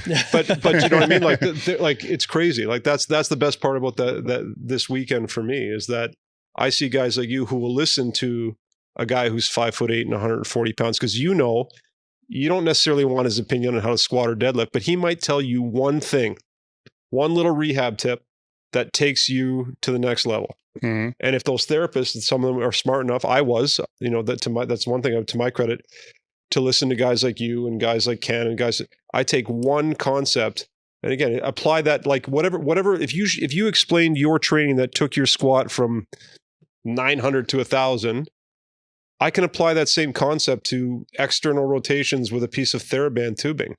It's the same concept, right? And get that 75-year-old lady that can't reach and grab a jar off the shelf, get her back to be able to do that with the same fundamental science that you use to squat 900 to 1,000 for her to be able to reach up and grab that jar off the shelf. The same concept. With the functional issues that you've worked with over the period of time, how is it? Are they the same today as they were, say, 10 years ago? No, I would say, because I think in general, and it shouldn't happen that fast. Like 10 years really isn't that much time in the grand scheme of things. But I see in general, people and specifically kids are just a lot more inactive. They're just things that, like, when I first started in this business, I took it for granted that kids could maybe they're not going to be elite, but they're all going to be able to do a few chin-ups, knock off, 20 push-ups, skipping. I don't know if you like. Oh yeah, kids can't skip rope now. No, they can't. Like I don't mean well, or for long periods of time. I mean they're incapable of doing it. I don't know how that's a thing. Now we had something in Canada called the Canadian Standard Test of Fitness. I think you called it the presidential something, whatever. And I remember my brother was like a marathon runner. He still does triathlons and all this. A very super fit guy. I was a speed power guy, which when you're in elementary school is useless. Then football comes around, but I remember that every kid in the school, you'd had to do a flexed arm hang. You had to hang from that chin bar, a 90-degree isometric hang for, I don't know whatever it was, a minute, whatever. Every kid could do it. Some couldn't do it well. Right. Every kid could run a couple laps of the track. Some did great, some didn't do great, but they could all do it. They all could do it. Yeah. I think there's something's been lost there for sure. So I think when we talk about functional training, I mean, what's functional now? For kids that just sit and play video games, or even a lot of the athletes. I think before, like, I can at least speak to hockey, it's become so specialized, which in some ways is great because we've got I've got a lot of clients that I've had from game 0 in the NHL past game 1000, which I'm really very proud of. I'd like to think that I'd hope that everyone who comes to see me, I can make them faster and stronger and whatever. But if we're all being honest, they all come into my gym. They're already pretty genetically special people. Yeah. But if I can keep them healthy and keep them playing for a long period of time, we've had some of these guys come in at 15 or 16 and play until they're in their 30s. But I would say that, when I see now we've got, kids that are 17 or 18, they have skill levels beyond what my 30, 31, 32-year-old pro athletes have. They just, because it's so specialized. They've got specialized skill trainers. They're watching stuff on YouTube and TikTok and Instagram. They're practicing, but they're not as good generally athletically. They're not resilient. They're lesser athletes, but they have a greater level of sport specific skill. So I think that when you talk about functional training, I think for some of those kids, sometimes it actually comes back to they just need some basic strength. They need some basic athleticism. Well, the one of the things that interests me the most, if I have a top power lifter on the podcast or top bodybuilders, which I've had, I want to know what they did when they were from 4 to 14, right? Because there's certain abilities that it can be developed during the visual acuity, explosiveness, endurance, all that. There's windows, there's opportunity, specific windows of time to be able to develop these things. And I've yet to speak to any of them or any professional athlete that didn't cover those during that time period. Yeah. Right. So if that's not done, then any aspirations they have to be, and they won't because they're 4, or 6 or whatever it's going to be. So it kind of falls on the parents, but it's not impossible, for them to still make it to that higher level, but they're compromised 100% big time, especially for me, like the visual acuity is a huge one, right? And I don't know if video games is covering that or not. I went down a rabbit hole once because there's a lot of shit going on. And if it's a big TV, maybe, I don't know. I haven't delved into any research or asked anybody that question, but I don't know.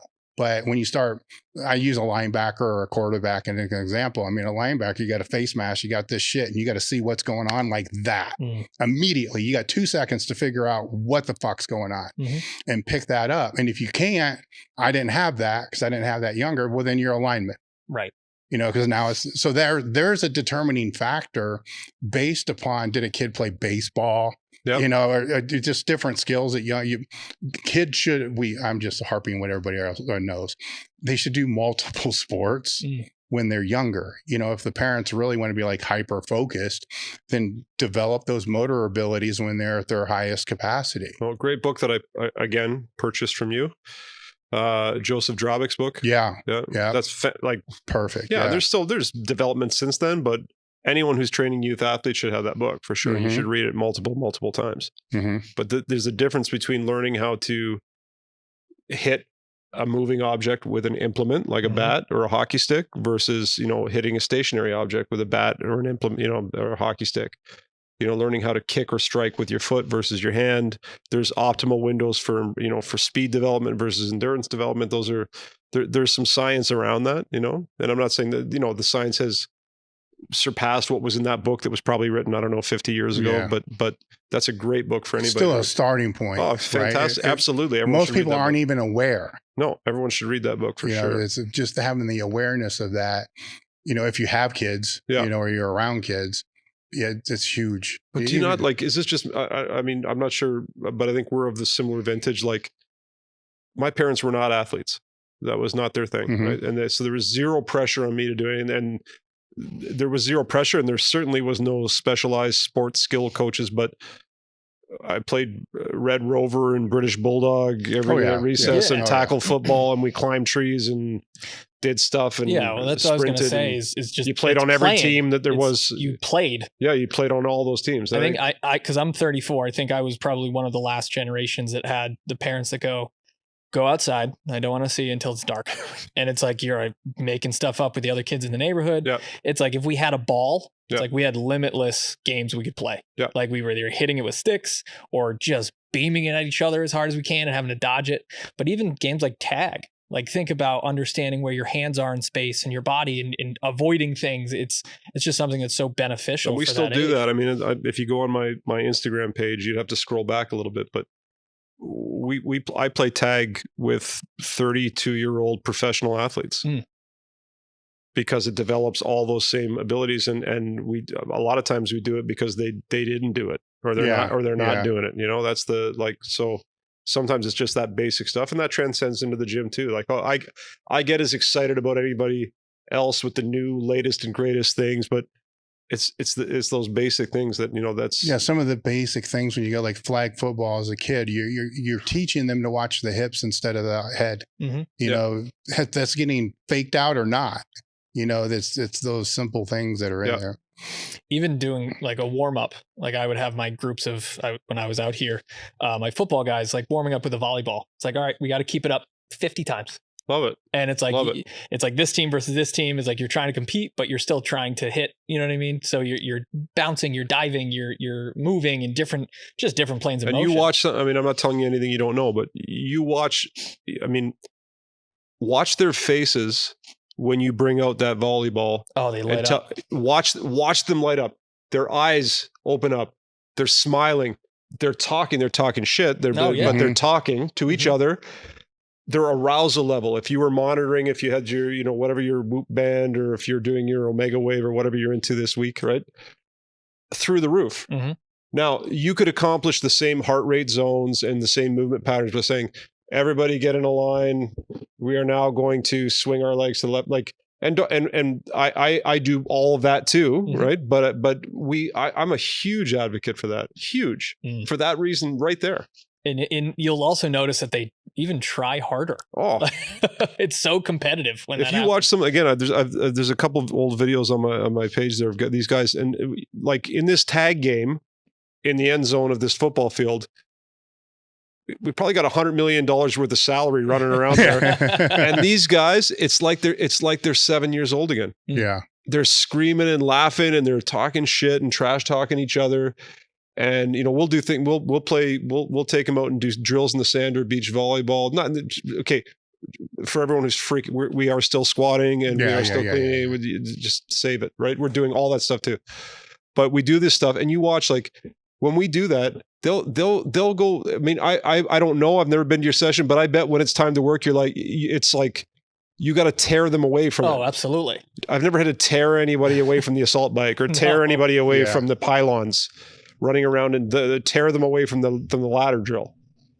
We've had times where we do this a little bit of sand training, then we'll have a beach volleyball game at the end. The guy at the facility is like, hey, there's another group here. You need to get the hell out. Like these guys won't stop because it's tiebreaker and there's pride on the line. And I'm not like this matters. Like they're diving for loose balls and killing themselves. Like that's something it's kind of tough to quantify. But that's everything that has to do with like elite athletics. And those are the guys, you all know those athletes that maybe they weren't the strongest, fastest guy, but they just, when it's 4th and goal on the 1 for the championship, that guy's just going to make it happen because they compete. Those are the guys that you want, guys and girls that you want. You want those people that compete. Well, I think it's also filling a void where it's fun. Yeah. Right. Where for sure. If they're in the league for a long enough period of time, it's a job. Yes. Right. It's a job. So, and it's a grind, even I can say the same thing with powerlifters after a certain period of time. It's not always fun. It's just a grind. But now you throw something in there, which kind of reminds them of what the game was like when they first started, and then that reignites, it has to reignite, what's going to transfer over to the ice field or whatever. You just sparked a memory for me right now. When we sat 20 years ago-ish, when we sat and had that lunch, you were talking about, you were still competing at the time, but I remember you said to me, the day that I stopped competing, I will never squat, bench press, or deadlift ever again. Yeah. But it's deadlift has been true. Yeah. It's funny because I went through a period not long after that where, and I don't know if either of you, I mean, I think you've been through that. I don't know if you're there yet, but I used to love it. And I used to love training, and I used to love like squatting. Like everyone who gets excited about bench day that wasn't me. I got excited about squat day. I remember there was a day that I was just, you get underneath that bar, and I'm halfway through my workout, and I'm just thinking, why am I doing this? This hurts. I just like, I'm not like the weight is embarrassing. Like this used to be my warm up weight. It's crushing me right now. I don't, no one cares what I look like. No one cares how much weight I can lift. And I remember on that day, I said, okay, you know what? I'm not doing any of those things again. And I picked 3 different exercises that I had no emotional attachment to. Yeah. I had no idea what a good number was in that exercise. So I just sat down and wrote my program, planned it out, and had unbelievable results. Because for the first time, I don't know what's good for this exercise. Yeah. And I'm excited because I'm getting better at it. And it's fun. I'm not beating myself up because I'm using that weight. I think that's something that aspect of, I don't know if fun is the right word, but all the time, because it is training, but having some enjoyment of the process too. Well, that was a huge, what you just said was huge for me when I was done competing, right? And I went through different phases to try to figure out, because it was my identity, so I went through these bodybuilding things and shit just to try to figure out what the fuck I was going to do. But once I got through that identity crisis, which lasted half a decade, then it was, I'm going to go back to training kind of like the strength training. The bodybuilding just didn't do shit for me, but I'm not going to do anything that I know how strong I was at. I'm going to avoid that. Now I can, because I just don't care. And I'm just weaker and shit compared to what I was. I'm mature enough to be able to deal with that now, but I couldn't deal with it before. So it's like, how can we conjugate the shit out of this, so I don't know what it is, reverse band, chain, kettlebells hanging on the freaking thing, some bar and on a incline. I don't know what's good. And then don't train with anybody could potentially beat you at what you're doing, and that's kind of how I progressed, over the time. But I've not deadlifted since off the floor. I have pulled off like blocks, but that's just stupid shit. The bench I have a love-hate relationship with. It just hurts. So it's fuck the bench. I think we just did this the other day, the fuck, marry, kill thing. Yep. The squat I love, man. So I've always found a way to kind of like keep the squat in there, but I've not done a fucking reverse hyper since and never ever will again. I don't care if I had to do it to save my life. I would just rather die. That was like, because that was the one thing I did, because Louis was huge on that.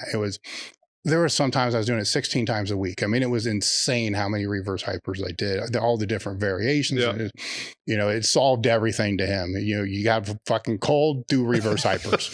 You're going to breathe hard, you're going to hack it up, whatever it's going to be. Not one. If I have to demonstrate it, it's like, Sam, can you get up here? Somebody else, just jump up there. I'll fix it while you're doing it. Done. Just done. And, they suck too, because it's hard to breathe on them. So there was that whole thing too. I don't know if I'm ever going to get away from the squat.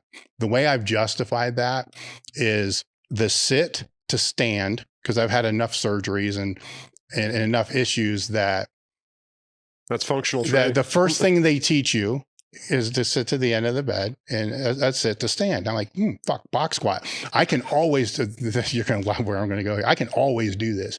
So when it comes to the time for me to die, I'm going to sit to the end of the bed, right? And I'm going to stand up, raise my blood pressure, and I'm going to die on my feet.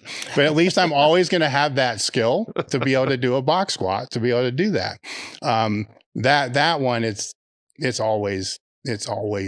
will always be there in some fashion. I can actually say for myself personally, if I couldn't squat, I don't know if I would train at all, which is fucked up. But my whole training revolves around that.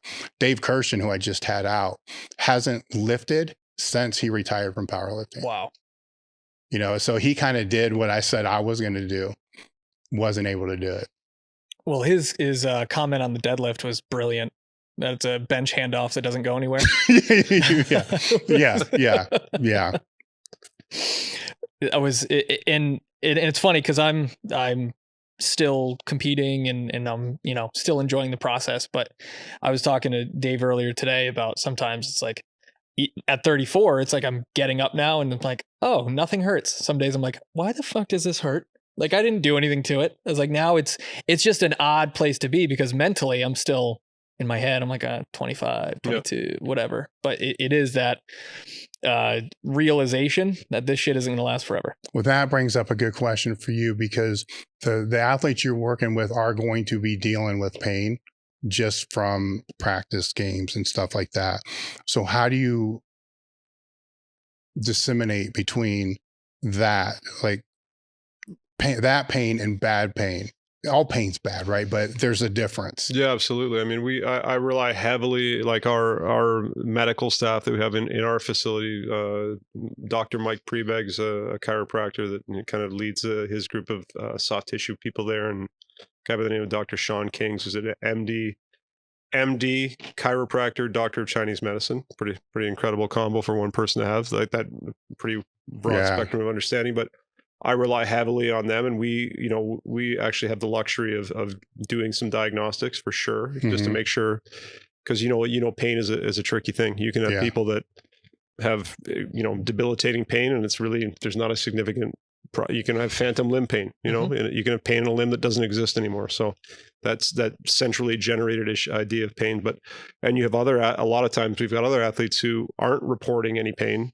They're not complaining about anything, but there's some serious issues underlying there. So I think establishing that relationship with the person, that relationship of trust, and having them understand that, if there is pain in your shoulder, knee, whatever it is, we're still going to train. Don't worry about it's me. Like I'm the, in your world, I'm softer than puppy shit, but in my world, I'm the hardcore meathead hockey guy, so you're here for a reason, probably because me and you look, our clients are, they're a little rough around the edges in the hockey world. We've got some guys that are some rough and rugged guys.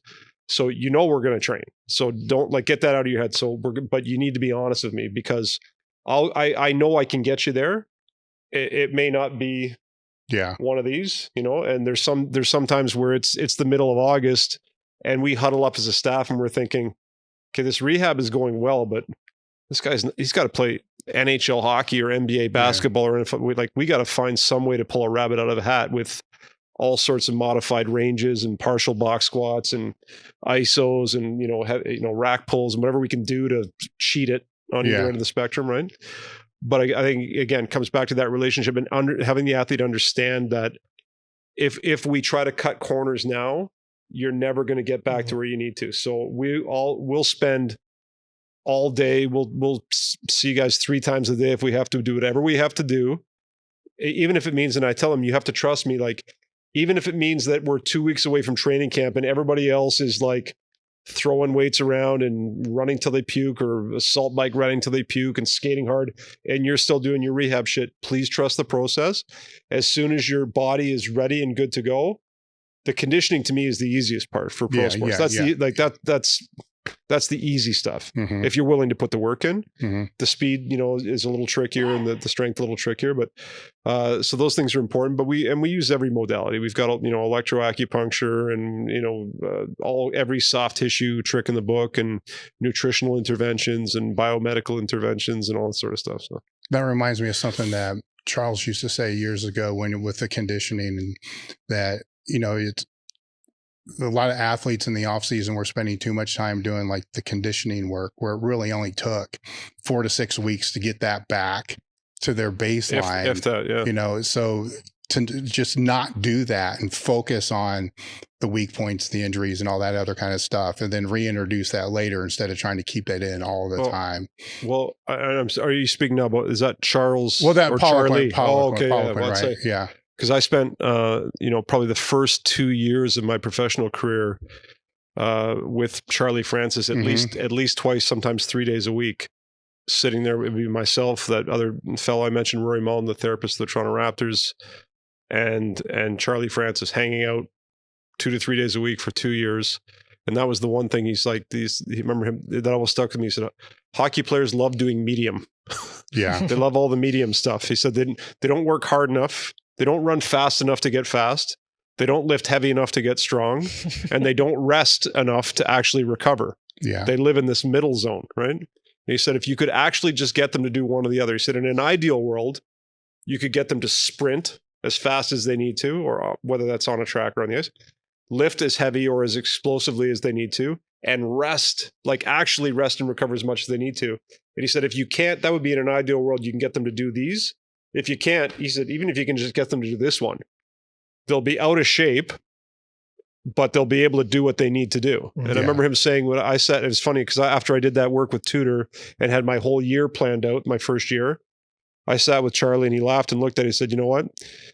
He goes, I bet you if you had a team that just never practiced all year long, they'd probably have the greatest chance of winning the championship.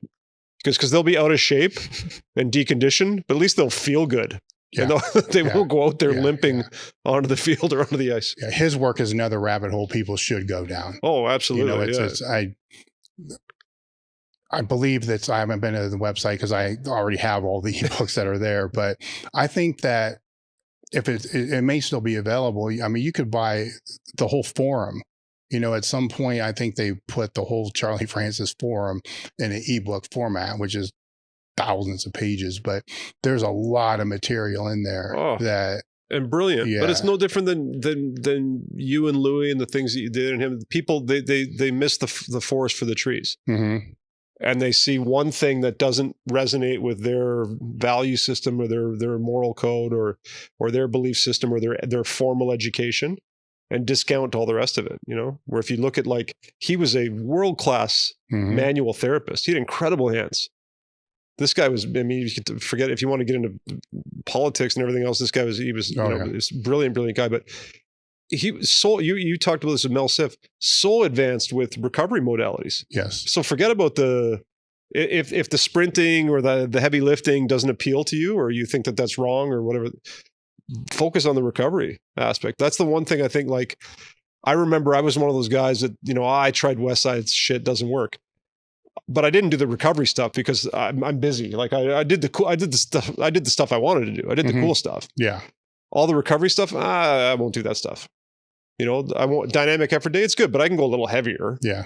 I could do a little bit more on dynamic effort. So I think that so many people miss the forest for the trees. Mm-hmm. And if you took Charlie's science or your science and apply it to whatever it is you're doing, I think they get caught up in the fact, like, at the time that Charlie was talking about sprinters because that's who he worked with. Yeah. Louis was talking about squats and bench, but because that's his sport. Mm-hmm. He's not talking about squats and bench presses for a tennis player. The sport was squats and bench presses. What if you switch squats to forehand and bench press to wrist shot? Like that, like apply that same concept to your training, I think that's something I think that gets missed a lot. Yeah, I think as we kind of come in close for a landing here, I would love to hear, and this is a thing that as a coach, I am so just enamored by. I would love to hear some of the stories that you have of some of the just freak athletes that have done amazing, like the most impressive thing that you've seen NHL guys do or football guys do in the weight room, because there's sometimes just freaks on the ice and freaks in the weight room. And sometimes those worlds kind of collide. I'd love to hear if you had some examples of that. Man, I was telling this story yesterday to somebody about, I remember there's a guy by the name of a client of mine for a long time. It was a guy named Orlando Franklin. He was the right tackle for the Denver Broncos and then went to San Diego after that. And he was one of these guys that every time I'd give him something to do, he would just give it to me. And I'd say, listen, like, you don't have to do it. You can, like, you're paying to be here. Like, why are you yelling at me? Like, this guy's 6'6", 340 pounds. Like, I'm powerless to stop you. You can, like, do whatever you want to do. But I remember one time asking him to pass me a medicine ball. There was a 12-pound Dynamax med ball on the ground. And he reached down, picked it up like a tennis ball and threw it to me. That was one of the craziest things. And the only reason I brought that was because I actually told the story yesterday to somebody, but I think about, it's funny. There was a guy named, and this is an interesting one. So you see these guys that fight on the ice, and you saw some of those guys, how big they were when they left the room. And anyone who knows hockey or has been in for a while would know the name Ty Domi. Mm-hmm. and guys that played with Ty his whole career. I think I think it might have been his final fight or one of his final fights in the NHL after, I don't even know, I'd have to look it up, 20 plus years career fighting guys that were 5 inches taller and 50 pounds heavier and beating the wheels off these guys.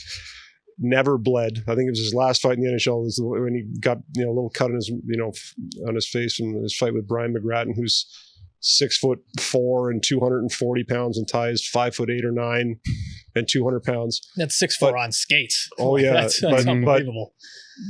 But in the gym, he had the word on him is that he didn't really train. Well, the problem is you don't understand the pain that these guys are in. Like you'd see his hands after the game, they'd be swollen, right? And you couldn't shake his hand after. And I remember one time getting on his case a little bit about, you got to get into the gym a little more. And he kind of said, all right, fine. He walked into the gym. He said, what are these guys doing right now? And the guys are doing single arm dumbbell snatches. He grabbed a 100-pound, walked in cold. The better part of the story, I think he wasn't wearing his full training attire. I'll let your imagination can take you wherever you want with that if you've been in a hockey dressing room. Walked in cold, grabbed the 100-pound dumbbell and just started snatching it for reps over his head while he's turned and looking at me saying, "Are you happy? Is that good enough? Is that strong enough for you?"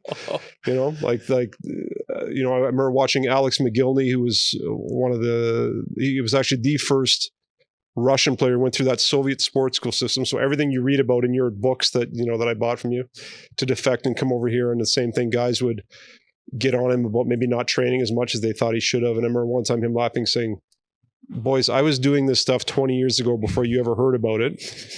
And he walked over in his suit with his Gucci shoes on. And I think I had about 275 pounds on the bar. Cold, no warm up, dress pants suit. Walked under the rack, took it off, squatted, ass to grass, high bar, inch off the ground, turned and said, "Okay, are you guys happy? Now leave me alone." And walked up, racked the bar, to see that some of these, and that's not, but I spent time with the San Francisco 49ers when Larry Allen was there. One of my former teammates, a guy by the name of Randy Chevrier, he was my teammate in university. He ended up, he got drafted by Jacksonville, got traded to Dallas. And at the time, do you remember a guy by the name of Mark Stepnoski? So I would look at, again, being a kid in Canada, I'm looking at all these numbers, trying to figure out why I can't play in the NFL, because I can bench as much as this guy and I can run as fast as this guy. And I used to watch this Mark Stepnoski. He's the center for the Dallas Cowboys. And I was 6'1.5", 255.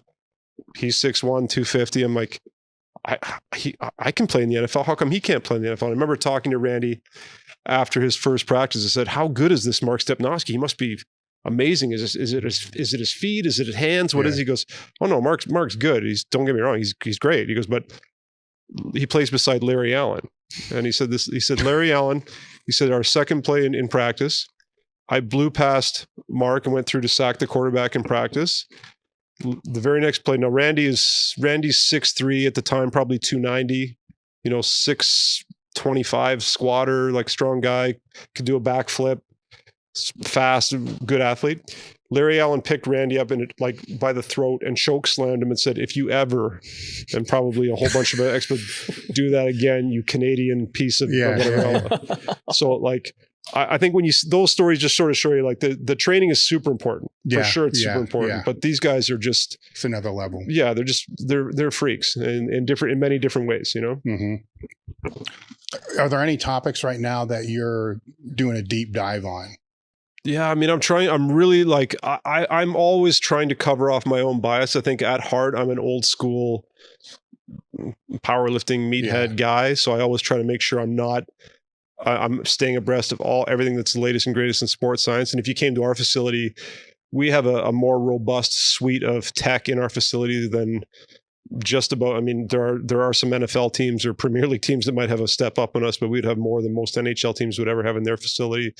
We've got, a variety of force plates, and we've got all these valve testing equipment, Nord boards and force frames. And I want to make sure that I'm not just settling in on my bias. I want to make sure I'm doing objective testing too. So I'm really trying to look into that to see how much of that is real, how much of that is fluff, how much of that is a distraction. We used to do VBT in season and never off season. I did it in season because it was a way for me to manage guys and keep them from hurting themselves. We're doing a lot more of it in the off season, but I think I want to spend a lot more time studying and looking into a guy like Travis Mash and the things that he does, because we're using it at like probably 5% of its capacity. Mm-hmm. We're using it as a really fancy stopwatch, more or less, right? I think there's a lot more that we could do with that I think I want to learn more about for sure. Yeah. Yeah. And you said you were using VBT 20 years ago? 2023, yeah. Or sorry, 2003, geez. Yeah, 20 years. Yeah. That's wild. Now, not to go too in depth on it, what sort of kind of basic parameters, because there's a lot of people that are interested in getting it or interested in utilizing it. What are the biggest, pieces of information that people should know about that style of training? So I went back to those days. We had the old tendos, and I used them again. We would use that cutoff zone, if it's 0.5 meters per second general, to not go any heavier than that. We'd have other days where, 0.75, stay between 0.7, 0.5, 0.9, whatever it was. Again, it was a way to, it was a little bit of biofeedback, because you never need this kind of stuff for the lazy, shitty, shit bum, fat, skinny guys. They're gonna intentionally go slower anyway. You don't need that. You don't you've all seen those guys, the guy that's fat or the guy that doesn't train. You don't need a piece of technology to tell you that he's fat or he's out of shape. Yeah. He knows it. The coach knows it. They want to use that to rub their nose at it and try to expose it. But what you need it for is those guys that show up in the gym. Brian McCabe, who's the director of player development for the Florida Panthers. I remember that with him. That it was the thing that saved me with him. The Omega Wave, our jump mat, and the Tendo, because he would come in if he slept for 2 hours and could barely stand to get out of bed. He's training. If we're squatting, he's squatting. So for him, it was great to say, okay, go as heavy as you want to, because I couldn't tell him to go light. He wouldn't, right? Go as heavy as you want, as long as you can hit those numbers. And if you can't hit the numbers, it just opens the door to a conversation. Yeah. Why can't you hit the number? Because you could hit it last week. So what's going on? Like, you know what? I always hate, maybe the machine's broken. And we've had that. We had one of these machines where the thing was, wasn't calibrated. But so maybe the machine's broken, but I don't know. Let's talk about it. Your vertical jump is off today. The machine says you're slow today. And you can say, well, fuck, I haven't slept in the last 3 nights. Okay, well, let's unpack that. Let's talk about that, right? So I think it's good for that. We would use it a lot of times. Again, probably the people that have real expertise, Dr. Mann, Travis Mash, whatever, they would probably roll their eyes or be disgusted with it. But we would have competitions such as we'd have the NCAA, like the college kids versus the junior hockey kids, who can hit a higher number on jump squats. We'd have the Europeans versus North Americans. We were using it as a fancy stopwatch, I think that you can get into a lot of the science now. I think some people get carried away a little bit. Yeah, a little too much. We don't use it for snatches and cleans or, ballistics, because I think those you just do them as fast as you possibly can. You can't really do them slow, but it's been great for us for sure. What is the best way for people to get a hold of you or to follow you? Is it? Yeah, I'm trying, I'm on Instagram. I'm trying, I'm trying. I don't know what I'm doing half the time. I'm we got some young guys, some young coaches on staff that help, but I do try to do my best in responding like that. They can, Google my name. We have, on the website. I'm not great at responding. If people have very specific, I'm sure I can't even imagine you get whatever I get times a million. I'm really good at very specific questions. If you want to DM me and ask me how you should live your life and how you should, how can I get strong? Yeah. But that I'm not so good at, but I'll tell them to go buy some books from you. But I try to do the best I can, or if people have suggestions for what I should be doing with that stuff or things I should be posting, I'm always open to listen to it. Any final thoughts? No, I just think this is so cool. Again, you were a guy that I always looked up to when I first started doing this. So it's an honor to be here. I saw your old shop. I was actually one of the people that you guys were kind enough to allow to go train at Westside a couple of times through Eric, that's a whole other conversation. But so it's a huge honor to be here for sure. You're a guy that I looked up to and in different things. There's a time in my life where I looked up to you because you could squat a lot. Other times in my life, I've looked up to you for how you've transitioned your business and how you built your business. Now, I'm a businessman, or I'm not a businessman. I'm trying to be a businessman myself. So I've looked up to that. So it's a huge honor to be here. But I think also just how important it is for people to do stuff like this, to come to Swiss, to interact with human beings, not just watch stuff on your social media every day. Come see real, like come see the guy that the guy on TikTok learned what he was doing from, Yeah. Come see those guys and form your own opinion. I think if there's a criticism of me sometimes is people said, well, I speak in generalities or I show you, but I think what I try to do is I show you, these are all this is where I learned everything I've learned from. Everything I do, I learned this from this person. I learned this from that person. Instead of just copying what I do, I would suggest that you look at what I'm doing, but find out where I learned it from and then make your own conclusion. Maybe I've adapted that in a way that, is not ideal for you. I've everything I learned from you, Dave, from Charlie Francis, Charles Pollock, and Ken Kanak, and Eric Serrano, Mauro Di Pasquale, Paul Check, blah, blah, blah, blah, blah. The list goes on and on.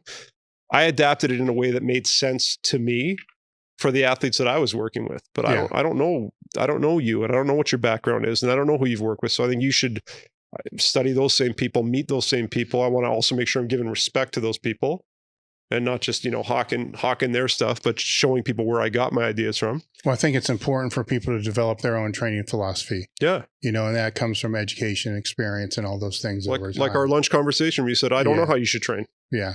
This is how I trained. And that's what you've done. You've done an incredible job of that. This is what I did. Here's a whole bunch of articles. Some of them I agree with. Some of them I don't. Some of them I think are cool. Some of them I think are weird. But it's about But you've got this. You've built this incredible buffet that you've made available to people, and they can come and pick and choose. Yeah, and that's what I wanted to do. You did it. Was to be able to throw it all out there so people can use it to develop their own philosophy and go from there instead of just being stuck in a bias, which we all do. But as long as you know what your bias is, as you just said a little bit earlier, if you know what your bias is, then try to find ways to not have that. Absolutely. To kind of work. And then that builds that philosophy even more so. I want to thank you for coming out. This has been freaking awesome. It's been great to catch up. Thank you. It's been an honor. And we're done. Awesome. One of the best ways that you can support the podcast and your training is to join the crew. When you join the crew, you get an extra crew cast podcast every single month. You also get access to our Discord, which has a training Q&A with Team Elite FTS members. You get form checks. You can upload any of your training footage and have your lifts diagnosed, sometimes within minutes, by multiple people. Access to close to 30 different ebooks, training logs, and first sign up access to our weekend training retreats, train your ass off, and other events that we do. Biggest takeaways from that, though, what people enjoy the most and get the most out of is the training Q&A and the form checks, as well as the extra podcast. All right, guys, I'm back in the gym with another limited edition apparel drop. This is the new Live, Learn, Pass On shirt. I'd be remiss if I didn't talk about our cambered grip American cable attachment. This attachment has 4 grips and it's cambered. So when you flip it, it actually becomes 8 grips. And if you turn it upside down, there's actually 16. This is one of our most used cable attachments out in the gym. Even got that full range of motion. We got a second limited edition drop this month as well. Head over to EliteFTS.com, pick up the shirt, pick up the cable attachments, and we'll see you next time. Hey guys, Matt with Elite FTS here at the Armory in Columbus, Ohio. This is a new build, beautiful facility. Should be opening up around November 1st, 2023. Looking at the posterior chain developer, signature version. It's going to have the logo panels on there. Reverse hypers, you can do glute ham raises, back raise, any kind of posterior chain movement you want to do on this piece. This is really good. The best thing about this, so you just step down on the release, adjust it. So it makes it really easy to adjust these, no pop pins or anything like those sorts. So this is the signature posterior chain developer by EliteFTS.com.